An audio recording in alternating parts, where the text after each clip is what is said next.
Okay, we're going to try this again, everybody. Um, Briefly, uh, just dealing with a couple of issues over here on this end, but we're up and running, and we're going to just jump right on in here. All types of issues on my end. Um, don't want to continue to repeat the fact that we have a lot of building projects going on in the area, and I'm dealing with a few connectivity issues while preparing for this live stream tonight. However, anyway, we're here, and we're just going to go ahead and jump right on in. Um, First of all, welcome back to everybody to our online live, where the members of our organization and anybody else for that matter can feel free to come uh, join in with us while we discuss different and various topics with the hope of actually encouraging and motivating individuals to be able to continue to hold on, hold out, to stand, to not give in, to not bend, certainly not to bow to any type of situation that is detrimental to the people. But anyway, we're going to, like I said, jump on in here. And someone had sent this to me, and they wanted to show what was going on outside of 601 M Street. This is a picture, of course, that you can see on the corner of 6th Street, down beside the House of Prayer here. And this appears to be some sort of, they suggested a rented air conditioning unit. Um, I don't know exactly what it is. Looking at it myself, of course, take their word for it, and anybody else, when you all send me any information, I am going to share with you that I do not know what certain things are. And now that I'm looking at the back of this picture, this is interesting because I'm seeing something that I haven't seen before, and that's this back entrance. For those of you looking at this, I don't know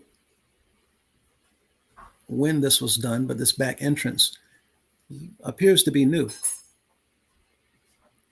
And let me go back to that.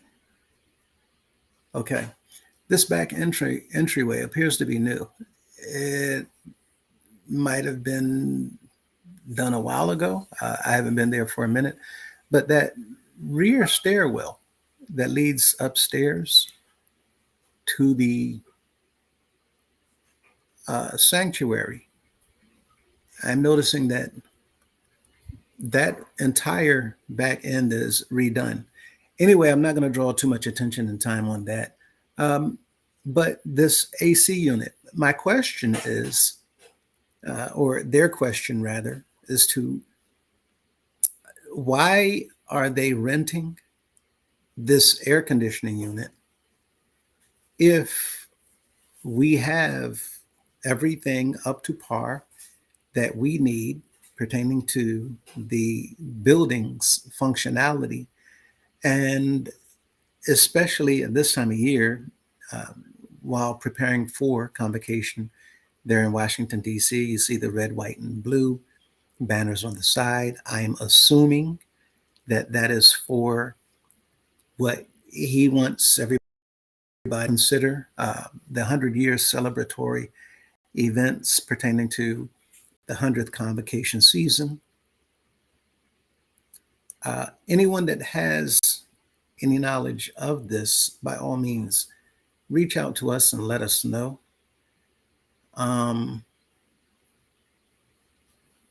Good evening, everybody. And just making sure that once again, everything is well.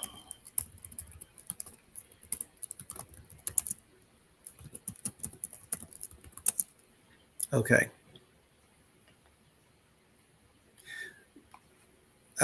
Hello. Hello, Ms. Karine. Good to see you.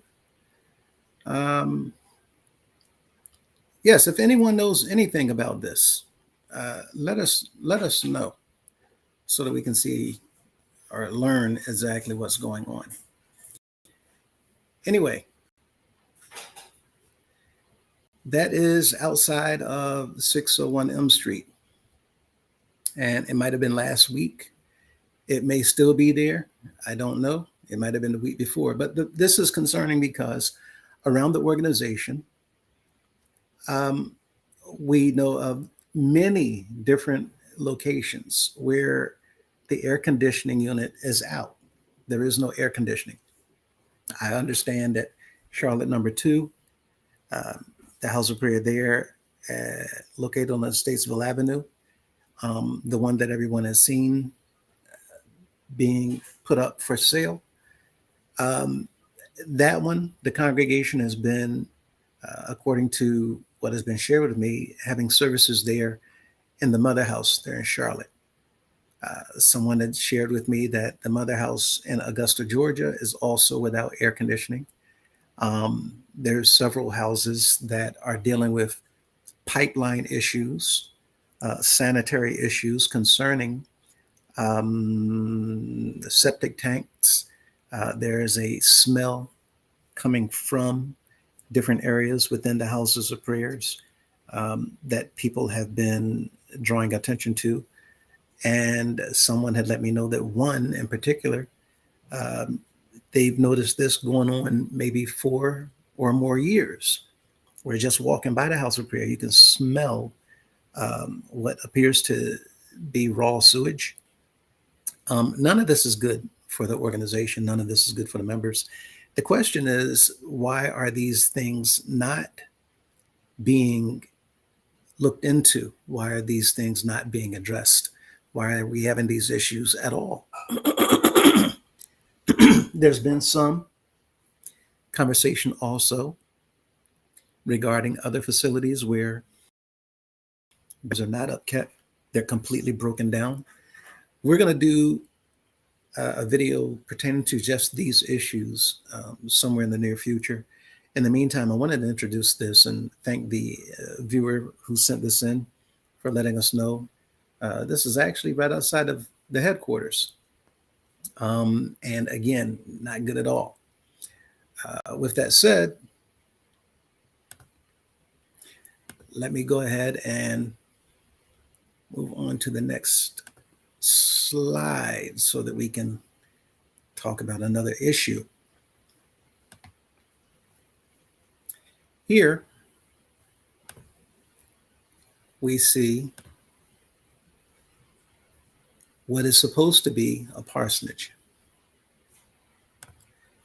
And though this is supposed to be a parsonage, we know based on what we saw in New Jersey that this is not really a parsonage. According to what the state actually said about this particular property that we own in New Jersey, Cherry Hill, they said that this was a luxury vacation home, residential home, or mansion. That was the property, not the one that you're looking at, but Cherry Hill's the property that they began assessing an annual tax of $133,000 per year for that property. What you're looking at right now on the screen, this is the property in Charlotte on Sugar Creek Road. This property, we came across documentation that says that there's $32,000 a year being paid for this property in taxes. And I thought that was rather low. If New Jersey's paying $133,000 per year in taxes, and that property is just over 9,000 square feet, this property is over 13 to 14,000 square feet. And on some documents, it actually says it's over a little bit more than 16,000 square feet, taking into consideration the upper levels of living space. Um, Everything here, one second.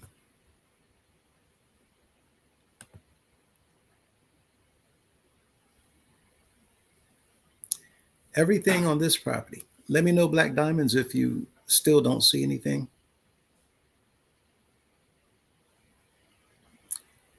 Everything on this property.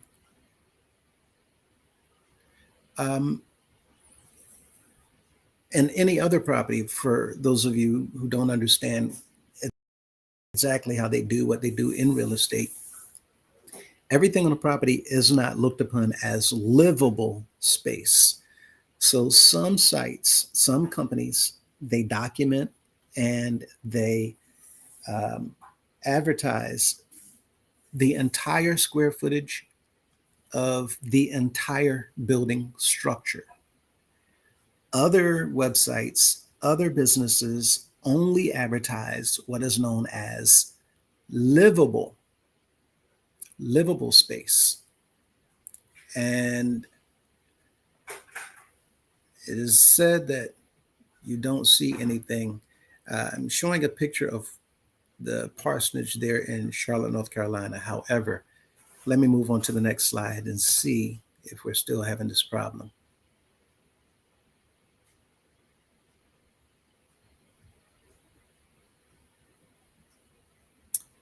Okay. Here, this is showing the actual tax bill that's documented on public record within Charlotte, North Carolina, Mecklenburg County.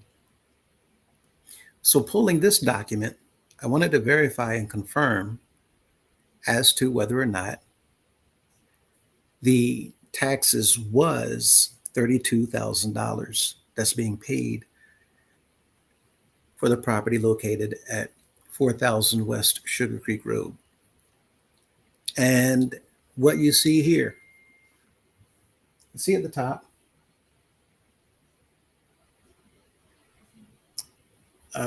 okay, so some of you are seeing the screenshots and some of you are not. One second. Could you see the last one?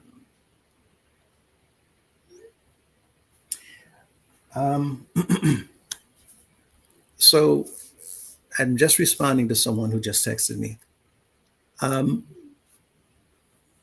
And they said yes.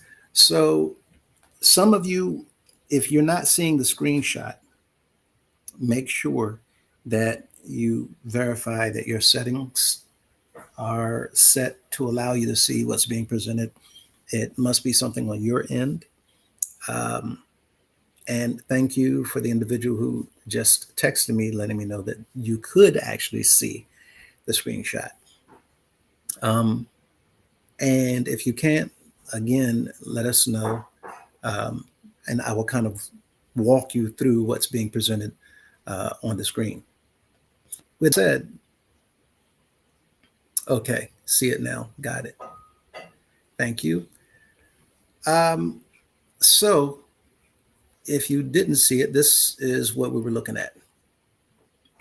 This is the property at 4000 Sugar Creek Road in Charlotte, North Carolina. Now we have different view shots of this actual property, aerial views, up close front view, an up close rear view.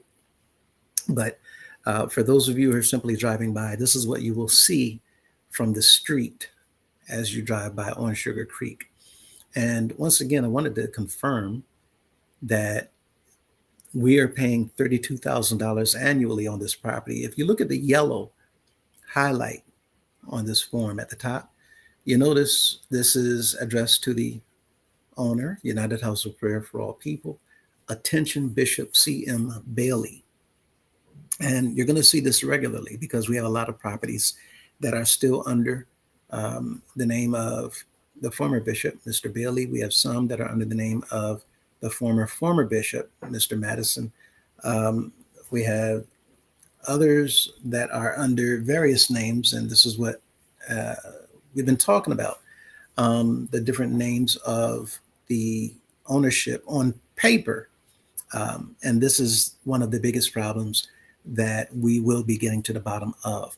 This is why this should be concerning to everybody here, because anytime you're filing documents and you keep changing the names of the same organization, then that's a red flag. It shows, quite frankly, that people are doing things that they should not be doing to skirt around laws.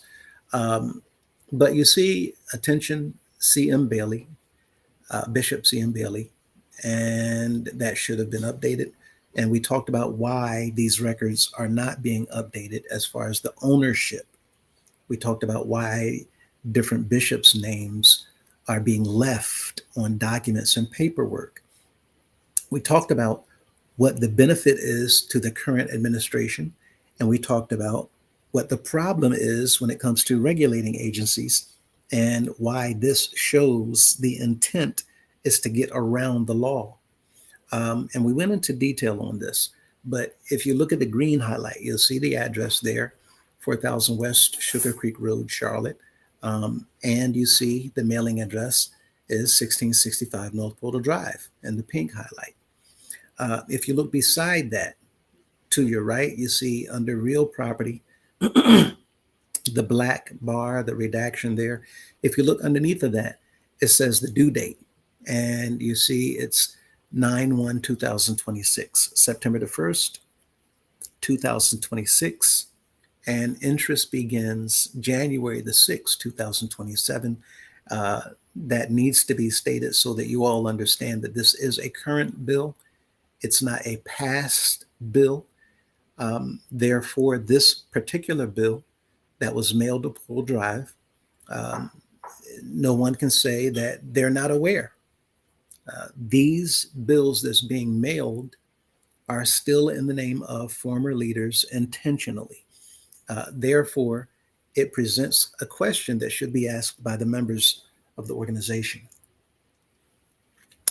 With that said, these questions should be asked so that the people will know what's going on. However, at this point in time, we now know that there's no need to ask anything because, quite frankly, there should not be any of this activity where the members or anyone would need to ask what's going on. Whenever a legitimate corporation is dealing with executive officers and this type of activity is taking place, they simply terminate them because they know that the organization is going to be hit left and right with all types of inspections or audits or questions coming from the people that may lead into lawsuits. The reason why that has not happened here is because no one is known, simply because none of the books have been opened to anyone. None of the members have seen any transparency coming from the leadership, and questions are simply not answered. They're diverted. And therefore, we're dealing with an environment of fear and intimidation everywhere. So, this is why we're bringing this information so that y'all will see the information for yourselves. And there's no longer a need to ask anything because you're looking at the documents, you're looking at verifiable information where you can simply see what's taking place behind closed doors. At the bottom of this page, you'll notice under the description that this is not even for a tax. This is actually a utility bill that are paying $198.05 for this round. And if you look on the left of the screen, underneath the highlighted portions towards the bottom, you see total assessed value, and it says zero. This indicates that there is a complete 100% exemption in Charlotte for the property that we say is a parsonage, that they're not paying anything for that property. Not they, but the House of Prayer is not paying anything. Now, that presents a huge problem. And the reason why it presents a huge problem is because we actually have other documents that says that the House of Prayer is paying $32,000 a year for this particular property in annual taxes. So the question is, if the property tax collection bill from Mecklenburg County is reflecting a zero tax assessment to this $4.3 million property, and there's another document that says that the House of Prayer is paying $32,000, well, then that leads to one of two possibilities. Either somebody is filing information mistakenly, or somebody's being paid to file fraudulent and false information. Now, we're going to continue working on this, but in the meantime, let's move on. I want to show you something further about this property.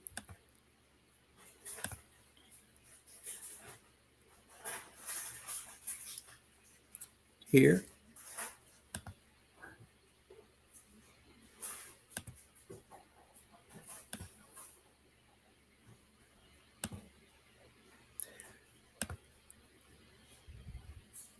we see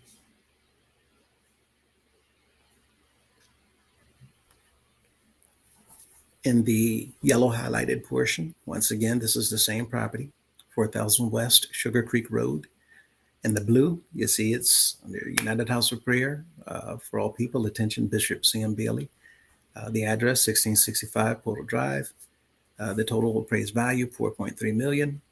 And if you look at the pink section, highlighted section, you see that the exemption listed here is a religious exemption for the same property. And in the green, you see that the last sale price for this property is $0. So now we have another problem. There's documentation, once again, that shows that the House of Prayer is paying $32,000 a year in taxes. However, there's other documentation that says the House of Prayer is paying zero in Mecklenburg County.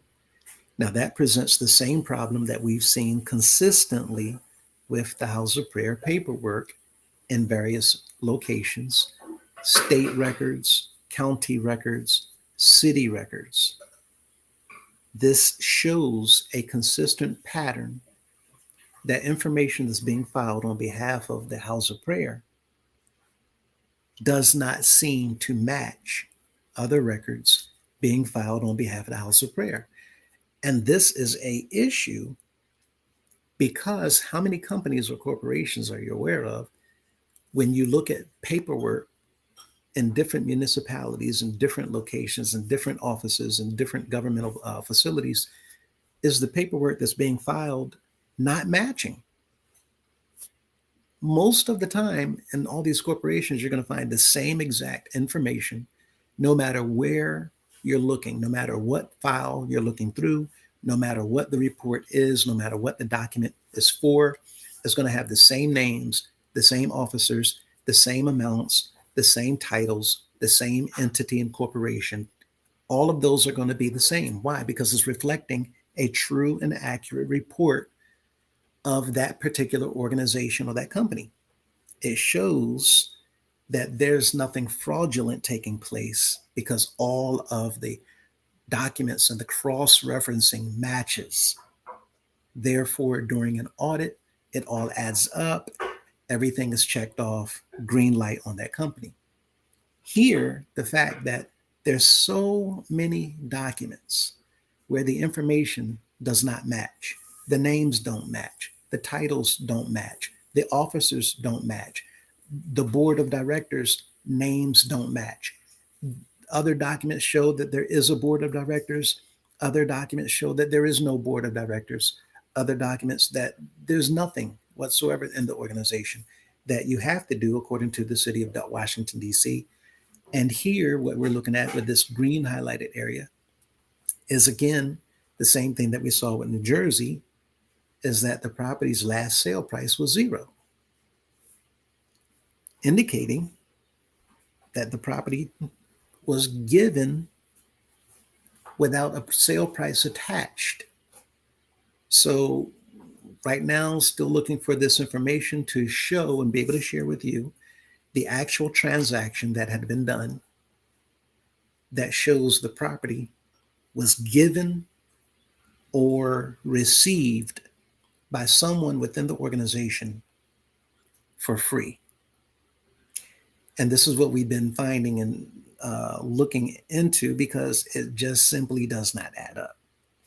All of the property of the organization is simply supposed to be under the name of the organization and is supposed to line up no matter where you look. All of the information is supposed to be exactly the same. Everywhere we're looking, it seems like all of the information is different no matter which way we turn. And that is the easiest way to show fraud or some type of illegal act is being performed. Now, again, we are not the ones to determine whether or not there is illegal activity. We cannot conclude that. However, we get to say over and over and consistently that it looks like, it appears as if there is illegal activity taking place because the documents and the paperwork does not match. We get to suspect, we get to allege, we get to make claims, we get to suggest to different entities for them to look into because of things like this. And this is what we've been doing, and this is what we're waiting on, and this is what we're showing you so that you're understanding that even as of just this morning, more information is still coming to us. And again, I already have thousands of documents, but I'm showing you things that you're not aware of so that you will understand at least a little bit of what it is that we're trying to bring to your attention. And all of these things that we've shown you so far should be not only concerning, but alarming. Mr. Cunningham said on yesterday, I believe the subject was, I heard it through the truth vine while they're in Baltimore. I heard it through the truth vine. And the point of his making that title his subject is to insinuate to everyone that what you hear from him and those working with him or for him is truth. And the latter insinuation that he made is what you're hearing from us is a grapevine. It's gossip. You can't trust it. It must be lies. The problem here is we're constantly seeing, coming from quote unquote the CEO, the bishop, the leader of the organization, we're constantly seeing that in his speeches, as well as the speeches coming from the general council members and ministers, they're giving you a lot of things verbally, but they're not backing up anything in black and white. They're just simply making the claims, don't believe this, don't believe that, don't trust this, don't trust that, while we're presenting to you actual documents that are filed in governmental facilities. This is the paperwork that anybody looking into this organization is going to look at, and they're going to make their final conclusion. They're going to draw their attention to what's going on and taking place in real time while looking at real documents that we're not fabricating. We're not making it up. We're not putting things together online using this technology to deceive anyone. We're showing you, and in some cases, I've even shown you the websites to go to for you to look it up yourself. And yet, for him to make the claim that you heard it through the truth vine, listen to me, I'm telling you the truth, while we're showing you that the things that's being said from the front of the organization Quite simply, we're not alleging it not to be true. We're showing you that it's not true. We're showing you what they're not doing. We're showing you what they are doing behind the people's backs, behind the government's backs, behind the regulating agencies' backs. We're showing you. So why am I posting this information, this quit claim deed? Because before I read this, I want you all to listen and pay very close attention to what we have here.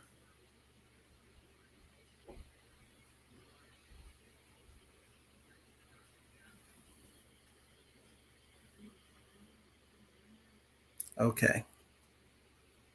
This is Mr. Brandon Foster making an announcement this week.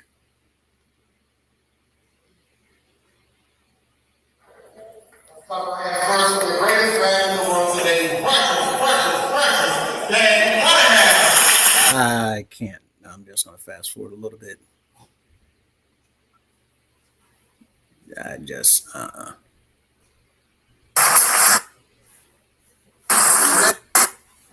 And they need people to clap their hands. They need people to lift them up. They need to continue announcing that.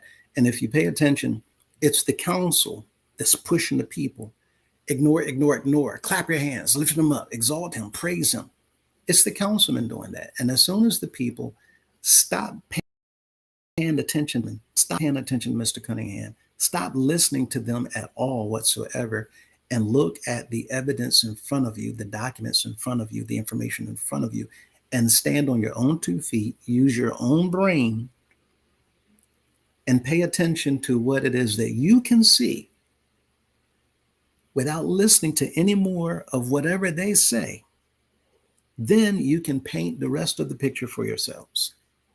And this is what I want you all to hear before we look at this quit claim deed. Today I will make a very important announcement regarding any tenants who are any Washington, D.C. tenants who live on the House of Prayer property. Now, he just said, anybody who lives on House of Prayer property, this announcement is for you. Okay. In my own words, that's what he's saying. Anybody who lives on House of Prayer property, what's coming up, this is for you. Regarding any tenants who are any Washington, D.C. tenants who live on the House of Prayer property. At this time, there are about 100 people who are delinquent in their rent. Now, he said 100 people are delinquent in their rent. 100 people are delinquent in their rent. Now, this is an announcement being made during service time that 100 people are delinquent in their rent. And just watch this. You equal about $500,000. He said those persons owe $500,000. If I got that correct, there's a little bit of echoing that you all can hear. I may be wrong. I'm going to say this a lot. I might be wrong, but I invite anyone. I invite Mr. Cunningham. I invite Ms. Madison. I invite any of the council. I invite the pastors or anybody to give information to prove anything that we say is wrong, to prove that it's illegitimate, to prove that we're mistaken, to prove that we got the information incorrect. We invite anyone to show us. Don't stand in front of a microphone in front of a congregation and just say a bunch of things. Show us where we are wrong while we are making preparation to do what it is that we're doing. Show us where we're wrong. Let's continue listening further. Unpaid rent. Your name will be given to the general counsel on Tuesday morning. Now, he just said that those 100 people, their names will be given to the general counsel on next Tuesday. Talking about this Tuesday coming. He made this announcement in Baltimore about this 100 people whose names are going to be given to the council next week in Washington, D.C. Now, First of all, I need you all to understand. He just said $500,000 is what is owed. Now, last year, for those of you who remember, they said throughout the convocation season that we are $3.7 million or something like that in the arrears in rent. People not paying their rent. $3.7 million. This was said over and over and over throughout the year. We were told that 2 families had been evicted. When we got that news, we came onto the video, the platform, we talked about this subject, and I asked everyone, if you know who these individuals are that's being evicted, please reach out to us and let us know so that we can reach out to them. If you can see them, talk to them, know who they are, approach them, let them know to reach out to us. Get in touch with us directly so that we can show them what to do in the event that they are evicted or has been evicted. The information that came to us is that there were no evictions that anyone found out about. Therefore, we did not follow up. At that time, after we presented this information on the video, we no longer heard anything more coming from the council or Mr. Cunningham about evictions or rent that is owed. Last week, we talked about taxes, wherein the decisions of the bishops have cost the organization their tax exemptions in various locations around the organization. And we learned last week on a handful of properties that the organization is paying literally millions of dollars in taxes alone. The property that Mr. Cunningham purchased there, Washington Apartments, Memorial Day weekend 2025, is costing the organization $882,000 so far.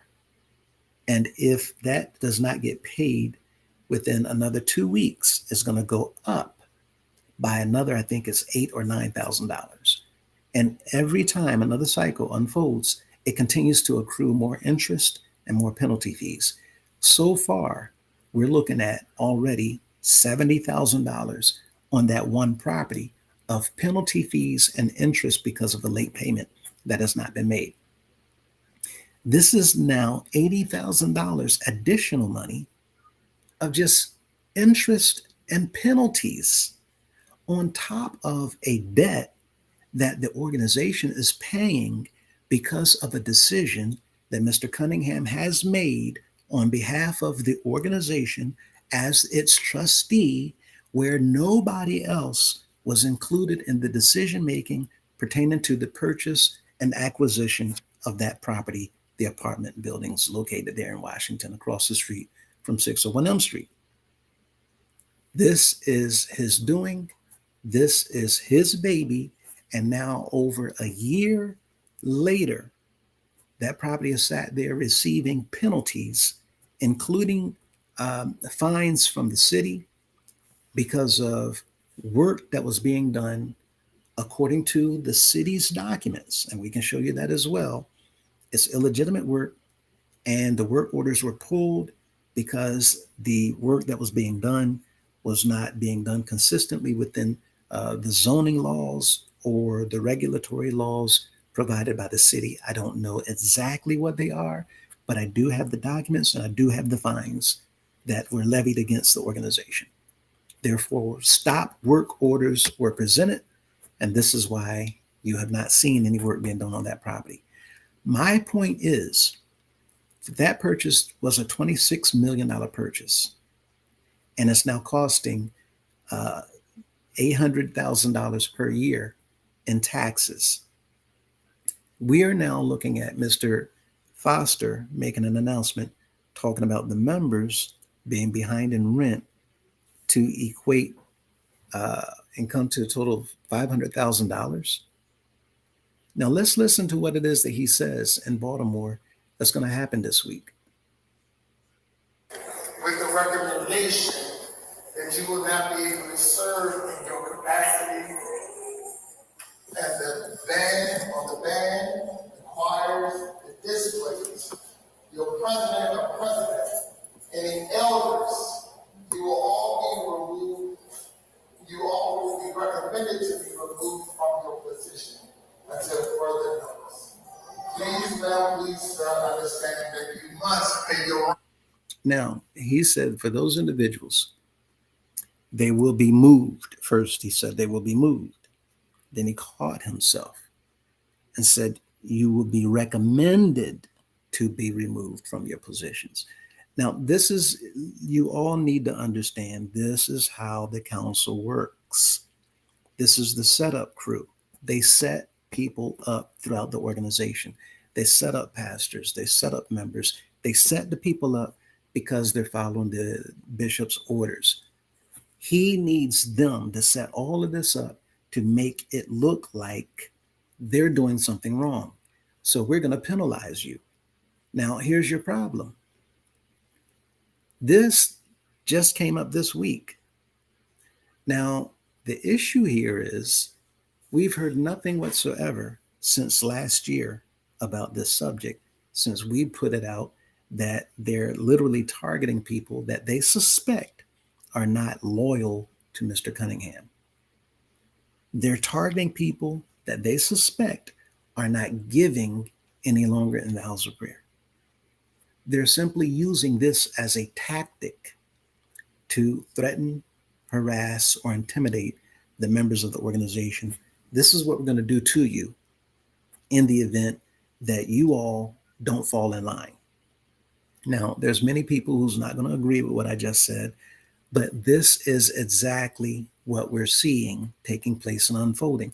And it's the same tactic that they tried to use last year to instill intimidation and fear in the members. And it's going right back to that old playbook that they used last year. Now, this time, instead of saying 3.7 million, they're saying 100 people owe $500,000. $500,000. Now, I'm not going to talk about that much more tonight. There's an hour at least that I can spend on this subject to show you all the illegal practices involved right now with this particular subject, to show you what they're doing wrong, how they're showing their hand, how we can easily pick apart what they're trying to do, how we can easily pick apart what they're using this falsified information for. We can show you all kinds of things pertaining to the subject. But instead of showing you those things, I want to show you this quit claim deed. Before that, I want you to hear the rest of this recording. You cannot live anywhere for free. Can I get a witness? Now you hear him. Can I get a witness?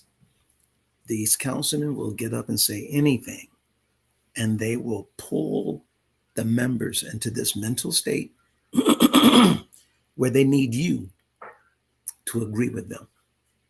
They need the people to fall into line and say, that's right, we agree, because they understand that the people hold the authority in the organization. As long as they keep the people agreeing with them, then that's what gives them the green light to continue doing what they're doing. Now, he said nobody can live for free in the organization, but the members don't know that we have several councilmen living for free. There are several pastors living for free. There's several members of the organization on the executive committee, other individuals that's receiving favor, and they are not paying any rent whatsoever. You keep listening and you can pay attention and show a consistent pattern of the lies being told to the members. Why?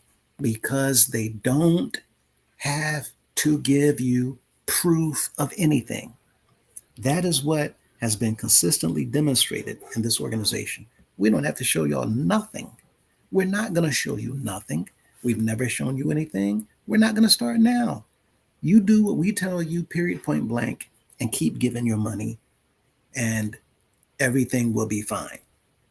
But the members are saying it's not fine. You all are the targets. And as long as the members continue going along with this, you all are going to continue to be the targets. And so when any member like myself stands up and say, no, foul play, we're not going to take this. You're not going to do this. Those are the members who they back away from. When you stand up and say, you've had enough, you're not going to take it anymore, you begin to stand up and you say exactly what needs to be said so that they know that you're not playing. And if you want to play this game, we can play this game for real. And you do what you do, I'm going to do what I do, and we're going to see who the victor is going to be. Now, so far, on a large scale, we have seen that we, meaning the individuals on our committee, we've been researching and looking into things and showing you things. And I've shared with everybody, as of January of this year, we've been knocking on doors with various agencies. And I also share with you that it takes them time to do what it is that they're doing if they do it on their own. It should have accelerated the amount of time that it takes them because we have such moving and overwhelming evidence. So they don't need to research and look into these matters when we're giving them evidence. At the same token, we also understand and we've reported that a lot of these agencies lost personnel. Many of these agencies are working on a skeleton crew after dealing with government shutdown, after dealing with downsizing within government agencies. There's all types of reasons. Even the IRS is just catching up on things that they were filing and following up on from 2.5 years ago. So there are very real reasons as to why an agency has not yet done anything actively within our organization. I'm trying to get everybody to understand that there's a benefit in that. There is a blessing in that. Because when the agencies get to us, whether it's today, whether it's tomorrow, I've been thinking that it would have been a while ago because it ordinarily does not take this long with all of the evidence that they have. The benefit is they don't have the crew that they had before. So, in doing what we're doing and trying to now, after coming into all this other information, we see is so bad that if the agencies do come in, the fear is they're simply going to shut the organization down, period and point blank. So this is for those of you who are not aware of what's been going on. This is what it is that we've been reminding everybody of and sharing with you so that you understand the why behind our cause, what it is that we're pushing for, what it is that we're attempting to do. We are trying to save the organization. We are trying to save the nonprofit. We are trying to draw attention to things that are being done behind the backs of the members that you all did not know about before now. Therefore, we're showing you the reasons why Mr. Foster and these councilmen are constantly getting up in service time and making these crazy announcements such as this. So if you look at this quit claim deed, you will understand why Mr. Foster is threatening the bands and the choirs and the elders. These are his words. Y'all gonna be taken down. Oops, I'm sorry. My bad. I didn't mean to let the cat out the bag.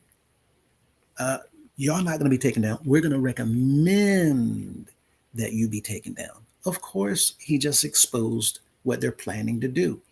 So choir members, choir directors, band members, band leaders, elders, whoever has a title of position of influence over anybody, if they're suspecting that you are not loyal to Mr. Cunningham, if they're suspecting that you are not still giving your tithes for him to put in his pocket, and if you're not working on G-Class for them to have more money to spend on taxes that you don't know anything about, or to buy more property to put into a trust, if you are not one of those individuals still giving your money If you're not one of those individuals that's still carrying out his orders and his wishes, showing your undying devotion and your loyalty to him, if you are not one of those members, then you are the ones that they're talking to when they say they're going to remove you from your position. Because the reality is, if you're in a position in the organization, they understand through your position over a group of people, you have influence. You can influence the rest of the group. You can influence the choir. You can influence the band. You can influence the congregation because you have a position where people are listening to you. And if you stand up and speak out against Mr. Cunningham or against this council and show people what they're doing behind the backs of the members, they know for a fact that you have the people's ear. And if they assume, if anything looks like whatsoever that you are not on board with their program and you are a threat to the pastor or to the chairman or to the council because you're not pushing Addie's Club or G Class and Love Gift, if they see that on paperwork, they don't see a report by your name, they don't see the tithes like they used to, they don't see Love Gift like they used to, then you are a threat to them and their system. Therefore, they need to do something. They're thinking about, they're plotting and they're planning. How do we remove the individuals that's in these positions of influence? How do we remove the individuals who have the members' ear? How do we get to the people when there's people over them who's no longer a part of what we are pushing? So the answer is, since they can't get to the people at the bottom, they try to intimidate and threaten the ones at the top of all of the auxiliaries, of all of the clubs. These are the ones that the pastors rely on. These are the ones that the chairmans used to rely on. If you're over a choir, if you're over a band, you're the ones that they talk to tell you, come on, get your group together, get your band together, get your choir together. We need a bus here. We need a bus there. We need a report here. We need a report there. We need another $10,000. We need you to move them. We need you to encourage and motivate them. We need you. We need you. We need you, leaders. And this is why Brandon just said, band leaders, choir directors, elders, anybody with a position over anything, if your name comes up on this list, then we're going to move. Oops, my bad. We're not going to do anything to you. We're going to recommend to the general council that they remove you. Problem here is you're now threatening your base. These are the people that y'all been relying on to continue the show, the charades, the circus. And now we've seen earlier this year, Mr. Cunningham has put out an order for all bands to pay tithes or else. You don't pay tithes, you can't play. Now you're hearing you all need to show up and show out or else. We're going to figure out how we can come at you and remove you because we're not really certain whether or not you're pushing the people the way we need you to push the people. So the easiest way to deal with that is to remove them at the top and try to get other people who's going to be loyal to Mr. Cunningham and put them in these positions. You have to understand that they are completely panicking right now. Why do we know that? Because also earlier this year, Mr. Cunningham gave a speech for about 20 to 30 minutes long.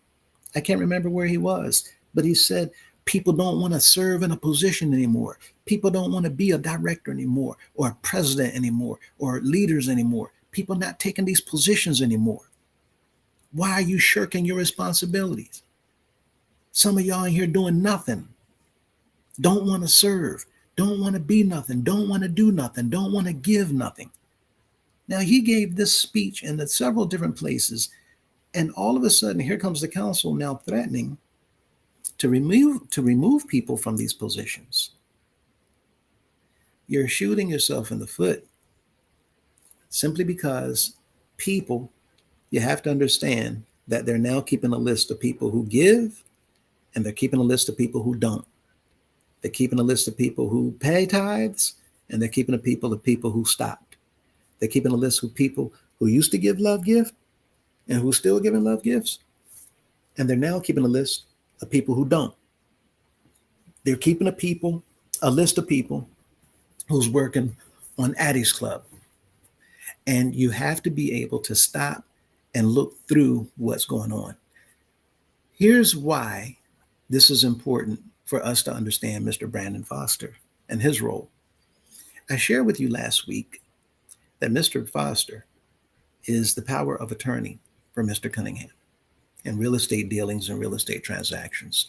I shared with you last week that Miss Gina Smith, who works closely with Miss Dolores, Miss Madison, Gina Smith, who works behind closed doors closely with Miss Madison and has been for several years, she signed as a witness to Mr. Brandon Foster being made the power of attorney for Mr. Cunningham and Mrs. Cunningham.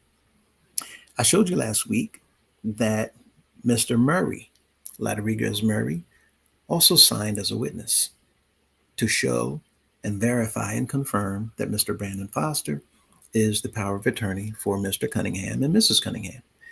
Well, this is a quit claim deed showing you that Mr. Brandon Foster was also in Charlotte, North Carolina. And why was he in Charlotte, North Carolina? Well, he was there filing this quit claim deed that you see on paper. And it's very, very interesting because this quit claim deed looks similar to another quit claim deed that was filed in South Carolina by the individual that we talked about, Mr. Brian Tucker, who filed a quit claim deed and turned it over to the trustee of the House of Prayer, who happened to be Mr. Cunningham at the time. The problem with that quit claim deed is the fact that he could not quit claim the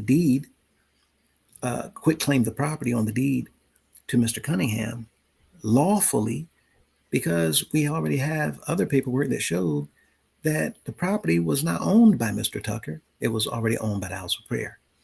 And what we showed is that the property that was being quit claimed, deeded to Mr. Cunningham, was another false instrument being filed with the government on behalf of Mr. Cunningham to give him what appears to be authority over that property to do with it what he will. It seems that this is the same thing that Mr. Brandon Foster has done. Now, again, I'm going to go out on a limb and I'm going to say that I could be wrong. I could be wrong about all of these things. The problem is that we don't hear any of them saying anything whatsoever about these situations and these documents that we're sharing with the members. This quit claim deed says that Mr. Brandon Foster went down to Charlotte, North Carolina, and he filed this paperwork to turn this particular property over to Mr. Cunningham. You see in the highlighted area, the yellow, his name. I redacted his address. And again, I could, in fact, I'm going to give that some thought. I could go into doing something to expose how many people in the House of Prayer right now are getting favors from Mr. Cunningham that the members know nothing whatsoever about.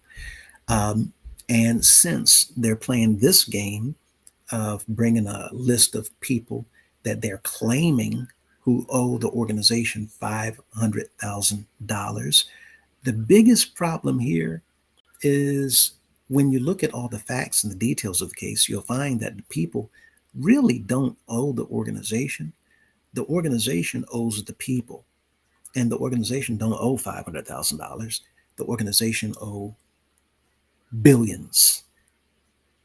So by keeping you all in the place of intimidation and fear, while they try to get you all to believe we got people who owe us money, we got people who owe us money, the reality is they need you to think that y'all owe them, when the real picture that's being painted shows No, the organization owes the people. The organization owes the public.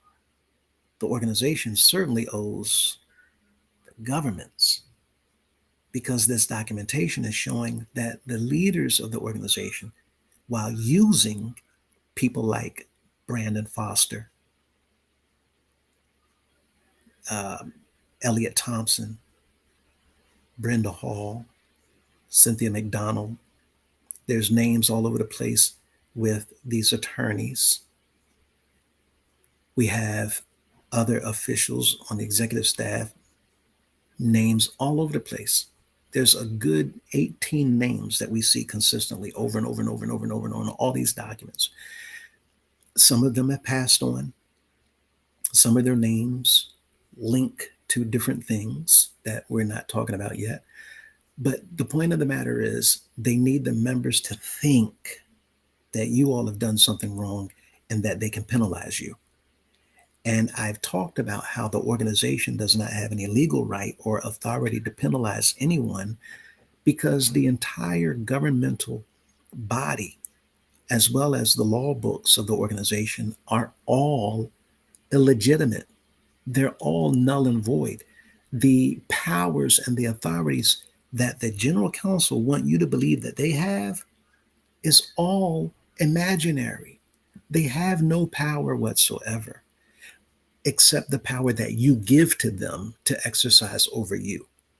So when Mr. Brandon Foster comes forward, knowing that the members of the House of Prayer don't know that he's acting on behalf of Mr. Cunningham to file fraudulent paperwork around the country to give Mr. Cunningham the authority to do things with paperwork that y'all don't know nothing about, that shows how the properties of the House of Prayer is simply being siphoned away from the members.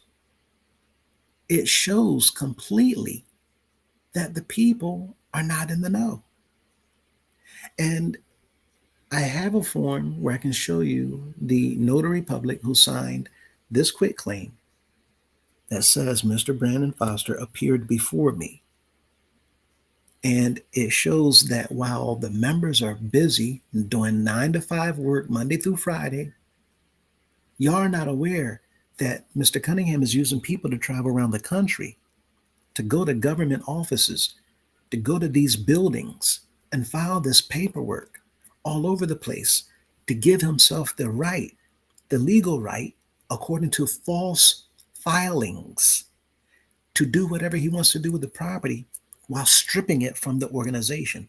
The same thing that Mr. Bailey has done, the same thing that Mr. Madison has done, the same thing Mr. McCullough has done. And all of this paperwork is showing one pattern consistently, that the leaders of the organization have all around the country utilized their power and their staff to strip this organization of its assets. And now we're looking at a situation to where the members need to be asking themselves and each other, why do we continue to take this type of treatment, to where the leaders have done nothing whatsoever for you, but they want you to do everything for them, including letting them have property like this for nothing, not a nickel out of their pocket. Multi-million dollars to be given to them without your knowledge, for them to simply have Brandon Foster or other men go behind your backs while you're hard at work on your job, your 9 to 5, making an hourly rate, to get you to give that money in the House of Prayer, so that they can continue to make demands that if you don't do what we tell you, you can't be a band leader anymore. You can't be a president anymore. If you don't do what we say, you can't be a choir director anymore. You can't serve in any capacity in this organization whatsoever if you don't give your money in this kingdom, in this organization, for us to see to it that we get to spend it however we see fit, without opening up one book, without answering any of your questions. We're going to do with it whatever we feel like. We're going to do with it when we feel like. We're going to spend it however we choose. And there's not a thing that we're going to show you. There's not a question that we're going to answer for you. And there's nothing that we're going to give you as evidence. Your job, like Mr. Murray said, is to know your role. You come and you follow this leader that we tell you to follow, that we're going to work with hand in hand, behind y'all's backs, behind closed doors, while we get our backs scratched, while we get money put into our pocket, while we get favors done for us. Mr. Monroe had $1 million home purchased for him in New York City. If you believe that the bishops are the only ones stealing from the members of the organization, you have another thing coming. Not only Mr. Monroe, some of the pastors have had properties that's been given to them, purchased for by the dear, sweet members of the United House of Prayer for All People without your knowledge of it. And because you all, myself included, have been blind to the fact that the leaders have been robbing us, that they've been stealing from us, that they've been lying to us, while appearing to be holier than thou, while the other crew of liars, manipulators, and thieves exalt them and tell us to raise our hand and thank the Most High for this great man, the greatest man in the world today. They know they're lying, but they need to show you that they believe. And if you don't believe, then you are a traitor, they say. If you don't give your money, then you are going to hell, they say. If you don't get in line behind this man, then the Creator is going to take his anger out on you, they say. Well, if that's true, why all of these decades people have left this organization and tried to expose the lies, the hypocrisy, the indoctrination, the falsehood? Why all these people have fought against the bishops, the pastors, the council, but they didn't have the money to do it on a grand scale? Why is it that all these people who have left, their lives don't fall apart? Their lives get better. Why is it that these people, when they leave, they're now able to take care of their families? They're now able to take care of their households. Why then would I be telling people not to leave? Because leaving does not fix the problem. Leaving will prevent us from any longer going through stress and worryation and aggravation and frustration while believing in these men who have turned out, we can see, to be liars and thieves and manipulators. I found out earlier today, Cherry Hill has 24-karat toilet seats. 24-karat toilet seats. You're sitting down on a bowl in order to listen.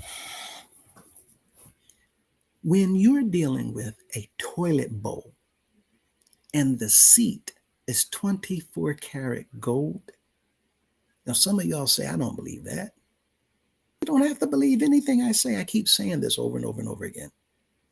Whether it's gold plated or solid gold does not matter.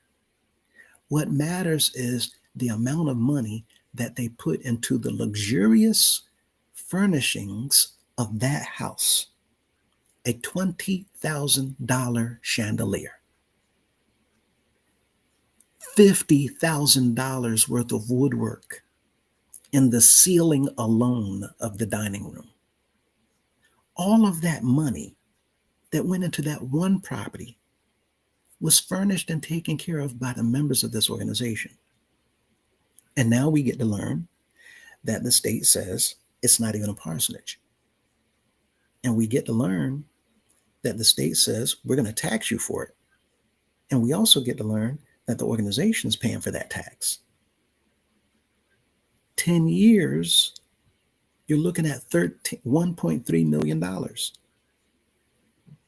in taxes for just that one property. We're looking at well over $20 million worth of taxes every single year for less than 15 properties. And the members are wondering why Mr. Cunningham's saying, instead of this amount, we're going to raise it to $5,000 to walk down the aisle, the red carpet. Instead of $3,000 or $5,000, we're going to raise the numbers for the auxiliaries to get the number to $10,000. If you raise $10,000 as an individual, we're going to put you in a special category. The members are not understanding why is it that you're raising prices for everything, but when the members are in need, you give the members nothing. This is why I keep talking about the furlough, where people were laid off for almost 2 months. And what did you get from what did you get from being a member of the organization? We had members telling each other where to go for food assistance outside the organization. We had members who sat there and looked at the Maybach pulled up in front of 601 M Street with custom rims. I showed you pictures of the paper plate that he bought during a furlough. What type of care or consideration is that for you all, for me, for the members, to get nothing and to have them come out to take bags out of the house of prayer of cash? When the members understand that everything that they have is coming out of your pocket, it's coming out of the pockets of the people, for them to live these type of lifestyles, then when Mr. Brandon Foster makes that type of announcement, instead of saying, amen, nobody lives rent-free, you should be looking at him cross-eyed. What are you talking about, man?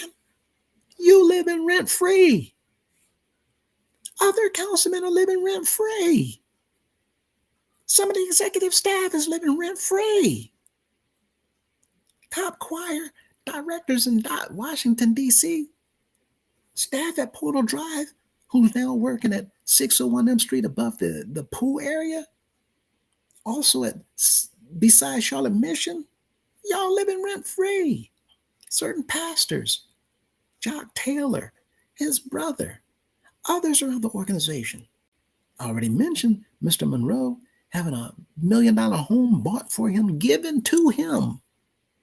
People, if you don't open your eyes, it is nobody's fault but your own. We're showing you, and we're giving the opportunity for anybody to come forward and prove us wrong. Show us where we're wrong. Now, for those of you who say, well, no, he didn't give that house to the pastor. First of all, what do you know? How do you know? And how fair is it for a bishop to purchase $1 million home for one pastor and make another pastor pay $2,000 or $3,000 or $1,500 a month in rent?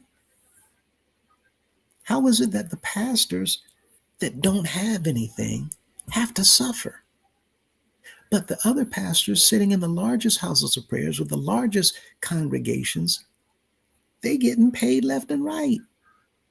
And on top of what they're getting from the congregation, they're getting benefits from the organization that you know nothing about. They're getting money funneled into their accounts that you know nothing about. They're getting cash payments that you all know nothing about. How is it that some of the pastors get to travel with Mr. Cunningham, but you all, the members, have to pay for these pastors' hotels along with Mr. Cunningham's hotel and Miss Madison's hotel at $10,000 for a night for a handful of rooms? They are splurging off of your back and your financial contributions without your knowledge of it. So when you see some of those who are escorting in their company, they don't care that y'all are the one paying for this because they're benefiting too. When you see the entourage pull up, they're benefiting too. I'm going to show you sometime in the next few days. This is a picture of the back of Portal Drive. While Mr. Cunningham was traveling convocation in Buffalo, New Haven, New York, Philadelphia, there was more than 4 of these pods in the backyard of Portal Drive. I'm going to show you several pictures where expensive luxury cars were parked all over the place around Portal Drive, covered up.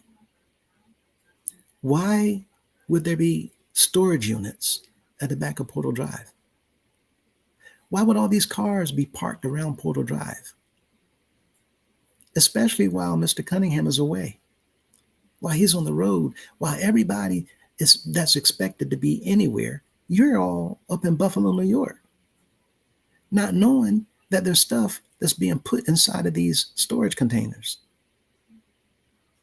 You're all in New Haven, Connecticut, not knowing that there's more pods that were delivered to Portal Drive and more things placed inside of these storage units. You're all in Philadelphia. Their expectation is for nobody to be around Portal Drive, and that's why all the cars were parked there. And these pods was here with a work truck outside of Portal Drive. What's going on there while everybody's attention is up north? And we're going to show you. What is the point that I'm making? The point that I'm making is when you have evidence like this, quitclaim deed with Brandon Foster's name, when you have evidence like this showing you a $4.3 million house has the sale price listed by the government of that local municipality that says the sale price was $0, it indicates that, wait a minute, either Ms. Madison or the Bishops was given a $4.3 million property. And yet they show these properties inside of magazines or calendars, and they say, look at what we've done for you all. How did you do this for us? We haven't slept inside of any of these properties. Y'all haven't had a dinner inside of these properties. But the reason why they do it is because they need you to be excited. They need you to understand this is where y'all's money is going, while they live in front of you, in your face, a life of absolute luxury. And when you see a bill for that $4.3 million house from the tax assessor's office showing you that the property tax collection is only $198.05, while you members, y'all paying taxes on your homes, you're paying taxes on your cars, you're paying all types of taxes, while the bishops of the organization not only not paying anything out of their pocket, but receiving everything at the expense of the members and spending anything, including G-class money, including tithes money, including anything else that comes into the organization, such as scholarship money, on anything and everything they feel like. Oh, Brother Lewis is just making this stuff up. Okay. If I am, then where's the evidence that shows that what I'm saying is not true? You all are not living like they're living.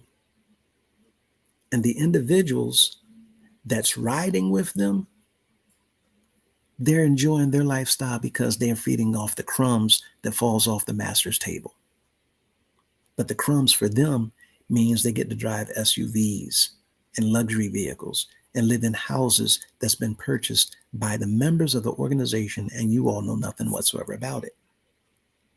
While the members have to deal with a rented AC unit The members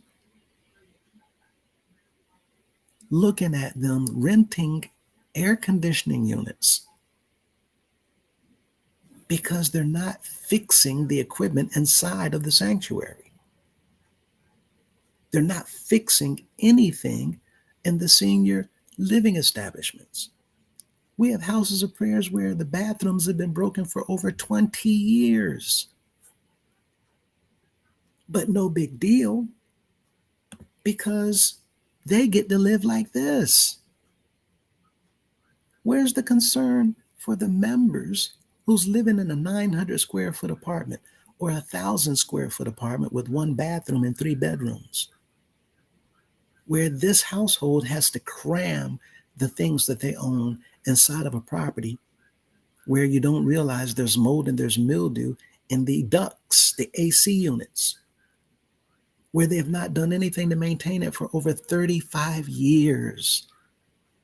Mice living in the walls, roaches, bed bugs, rats. But do you think any of them have any of those issues inside of these mansions that they're not living in?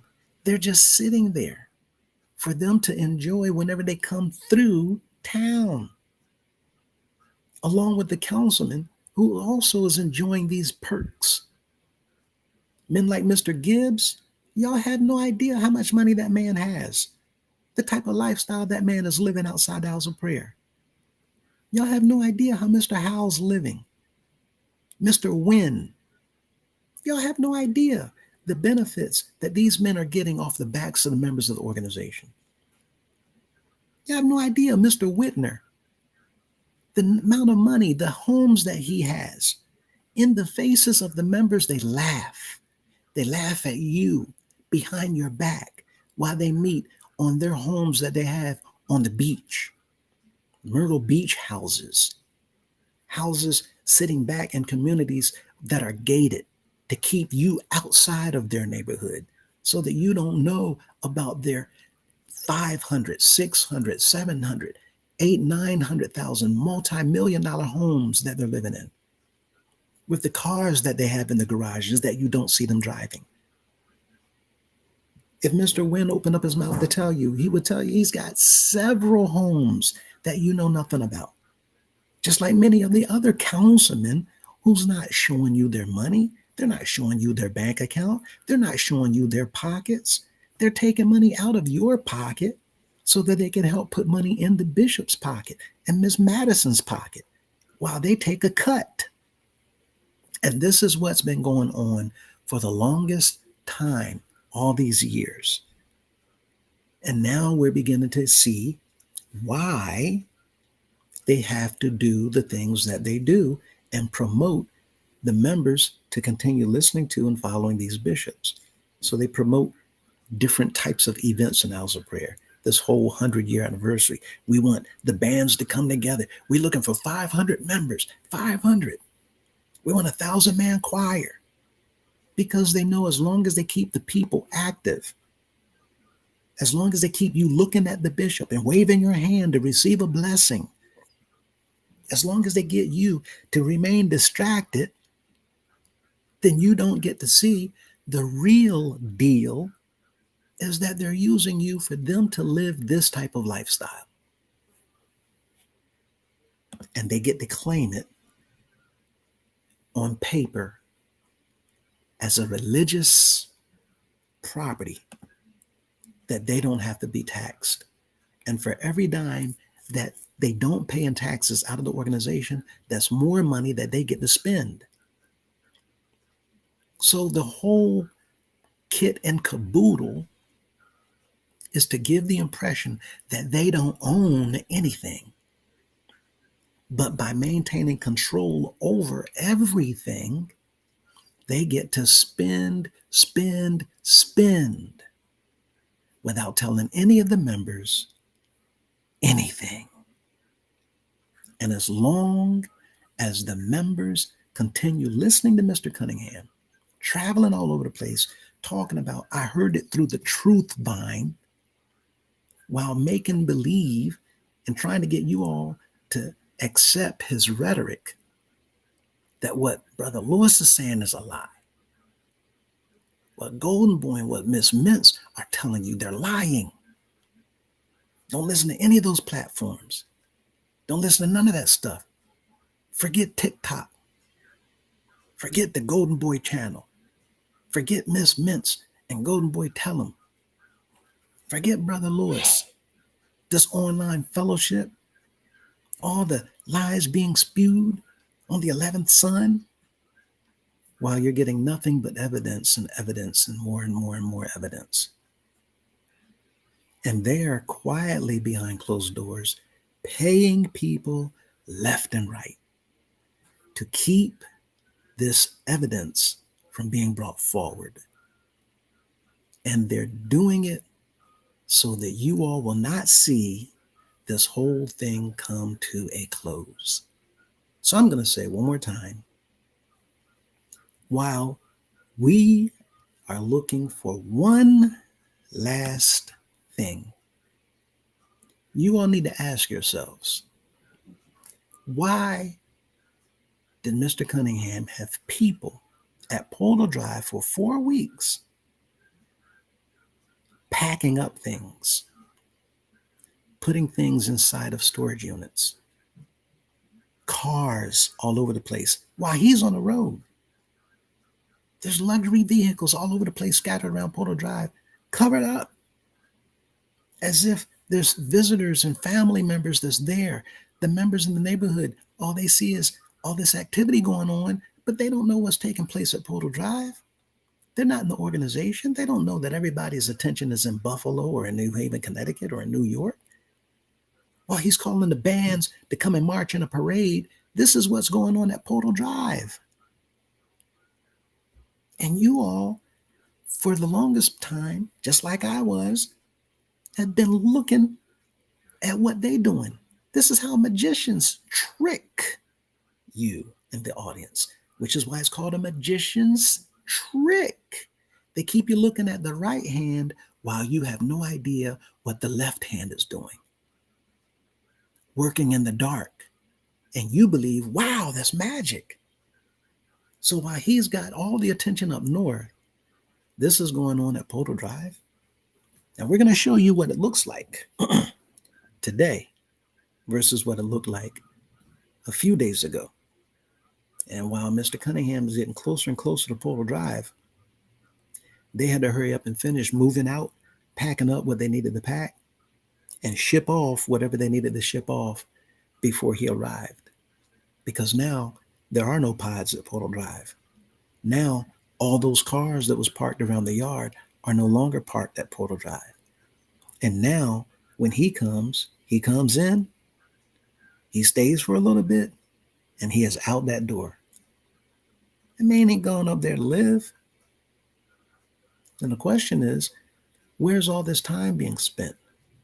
And the reason that the members are not receiving transparency, the reason why there's no questions being answered, the reason why you're being looked upon as a traitor, if you were to ask questions, the reason why they have a 100-man list threatening to take people's titles and positions, the reason why is because they need you to continue giving your money. They need you to continue believing in this man, that he's the same thing as what Mr. Grace was, which is why Mr. Cunningham keeps on drawing your attention to the founder, the founder, the founder. He did this, he did that. Why is it that they keep talking about the man that was sent by God when there's nothing in the Bible whatsoever that supports this idea that somebody was sent by the Most High to the United States of America to build him a house? And why is it that all of these men in this organization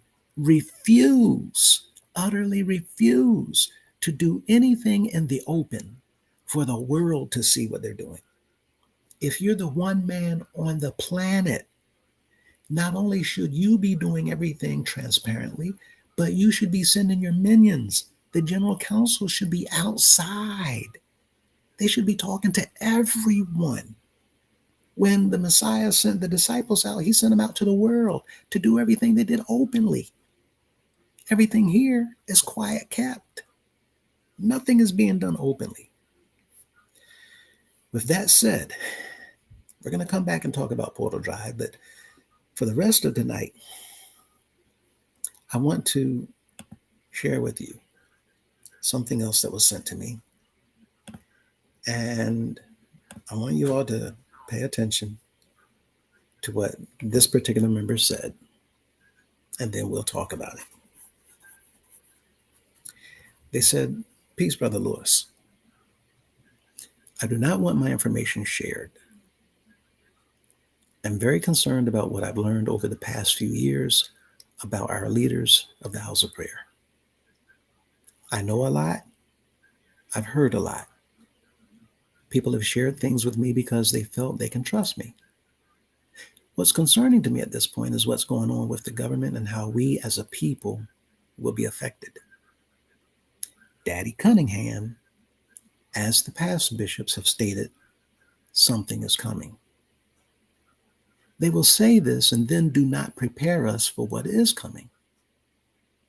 People keep traveling, giving and working, but nothing is being said. Preaching is more about what you are doing and not preparing us for what is coming. Medicare Part D is going to end at the end of the year. That's big for so many. Tyson Farmers just closed down one of its plants. That's big for the economy. All this building, they mean the House of Prayer, the properties all over the place. All this building is for what? Apartments? Places of worship when there are barely any members? Buying up things we know nothing about? We have not built any schools or medical centers. And people will say, well, when Dad is ready, he will never invest in us. We don't even have a farm to feed us anymore. I look at things on social media and the news. So many are in trouble and are blind by the admiration of the House of Prayer and Dad. When a loving parent tells their child they see something coming, they prepare them. We are not being prepared. Praying is great, but getting prepared is important.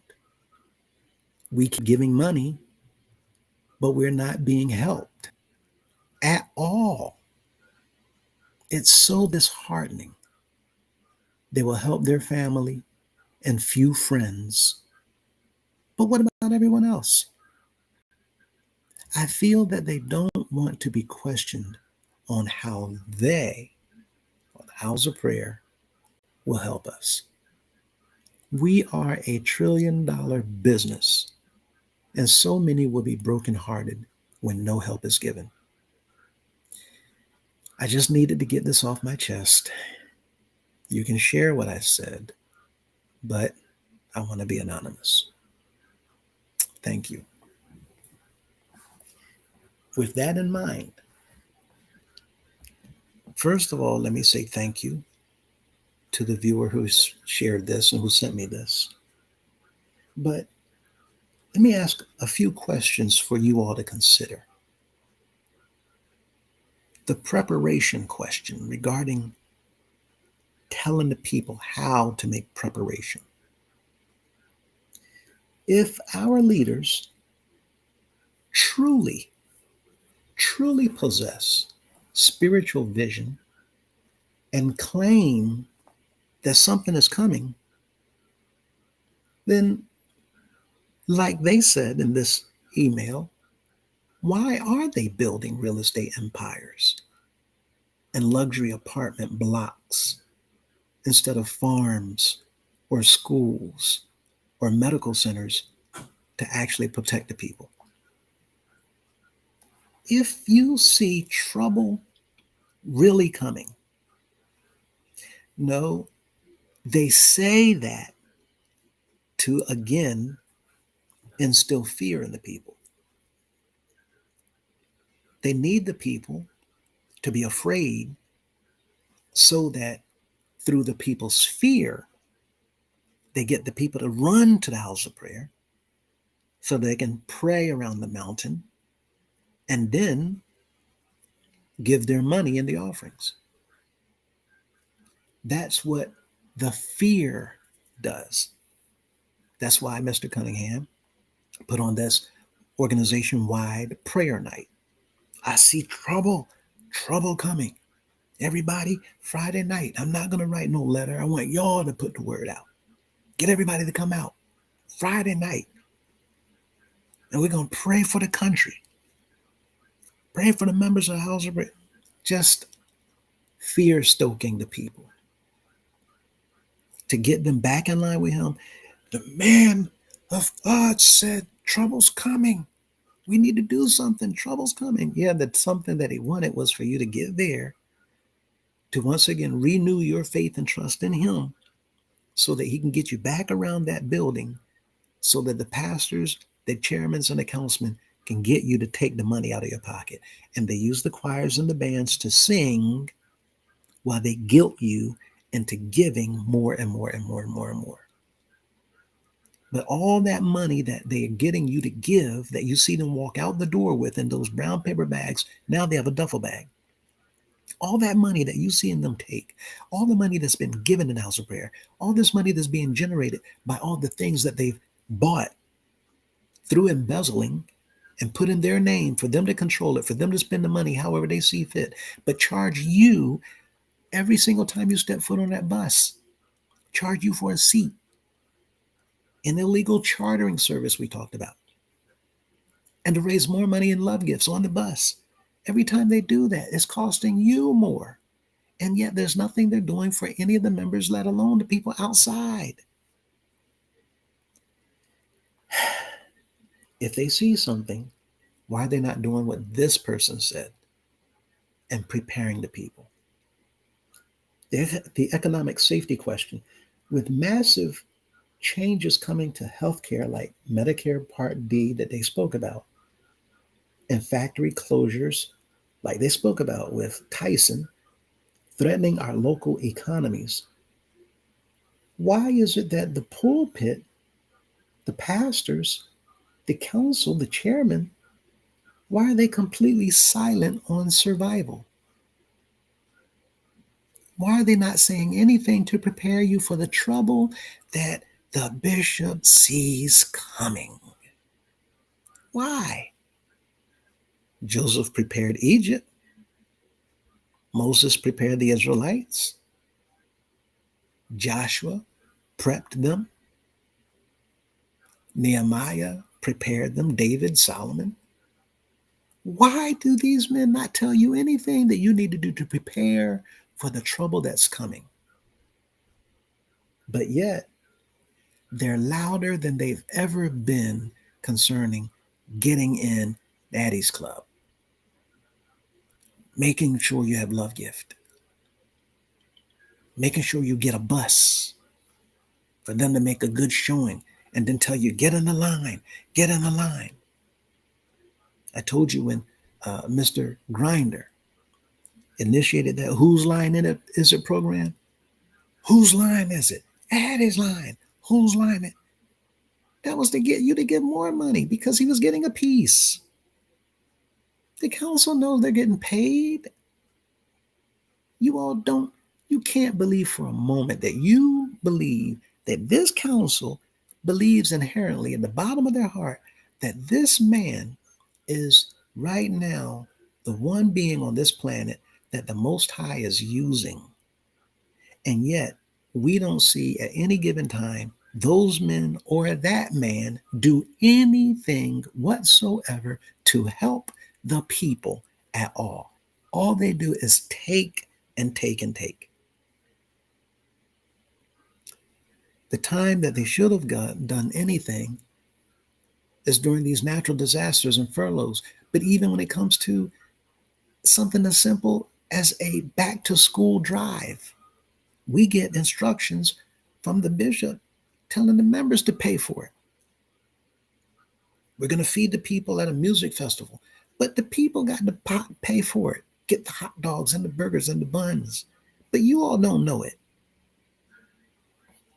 You can't walk around the block without registering and paying $25 to $50 to walk outside your own door. Everything costs in the house of prayer, and there's not a thing that you get out of it.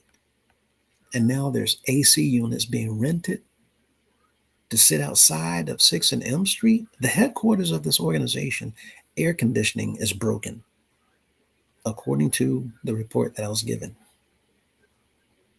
When it comes to the extraction, why are regular families being pressured? Regular families to give up to $50,000 collectively during these convocation stops, while the organization offers zero safety nets or financial assistance back to the members who built it. Why is there not a thing whatsoever set up for the people? Why is it that Mr. Brandon Foster is telling you we have 100 names? We're going to tell the council, we're going to recommend, after he corrected himself, for them to be sat down. But there was another member, a viewer on here, who said, wait. Out of the thousands of dollars that these people have given in Love Gift and G-Class, well, why can't money out of that be reported as their rent if they're behind in rent payments? If you're suggesting that they owe $1,000, $2,000, don't you have people on that list that have given 5, 10, 15? I know of an individual who gave more than $20,000 in G-Class. And they told this person that you owe money in rent. But they gave over $20,000 in G-Class. Isn't all the money going to the same thing? Doesn't the rent go towards the organization, the building of the kingdom? Don't G-Class go into the organization, the building of the kingdom? Well, how is G-Class not also being classified as rent money? And why, after I've given thousands and thousands and thousands in G-Class, are you now holding me accountable for not having my rent money? You have my name. You see how much money I contributed. You got it on your list. You gave me all these 8-cent buttons with your picture on it. You know I've given $22,000. But now you want to embarrass and humiliate me by putting my name in a microphone in front of people during a service and convocation when people have traveled from all over the organization to be here to tell me I need to come and appear before the general council because you claim that I owe you $2,000, $3,000. Now, there's several things that you all don't know that I'm not going to talk about tonight concerning the rents and the rent property management practices. I'm not going to talk about it. I want to see where they go with this before I go there. Trust me when I tell you. Mr. Foster, Mr. Cunningham, Brenda Hall, all of you individuals that's a part of this council, trust me when I tell you, you don't want to push that button. Members, if your name comes up at all, the first thing I'm going to tell you to do is do not go to the general council and meet with them. Now, other people might tell you, you listen to Lewis if you want. I'm telling you, you're going to be out that door.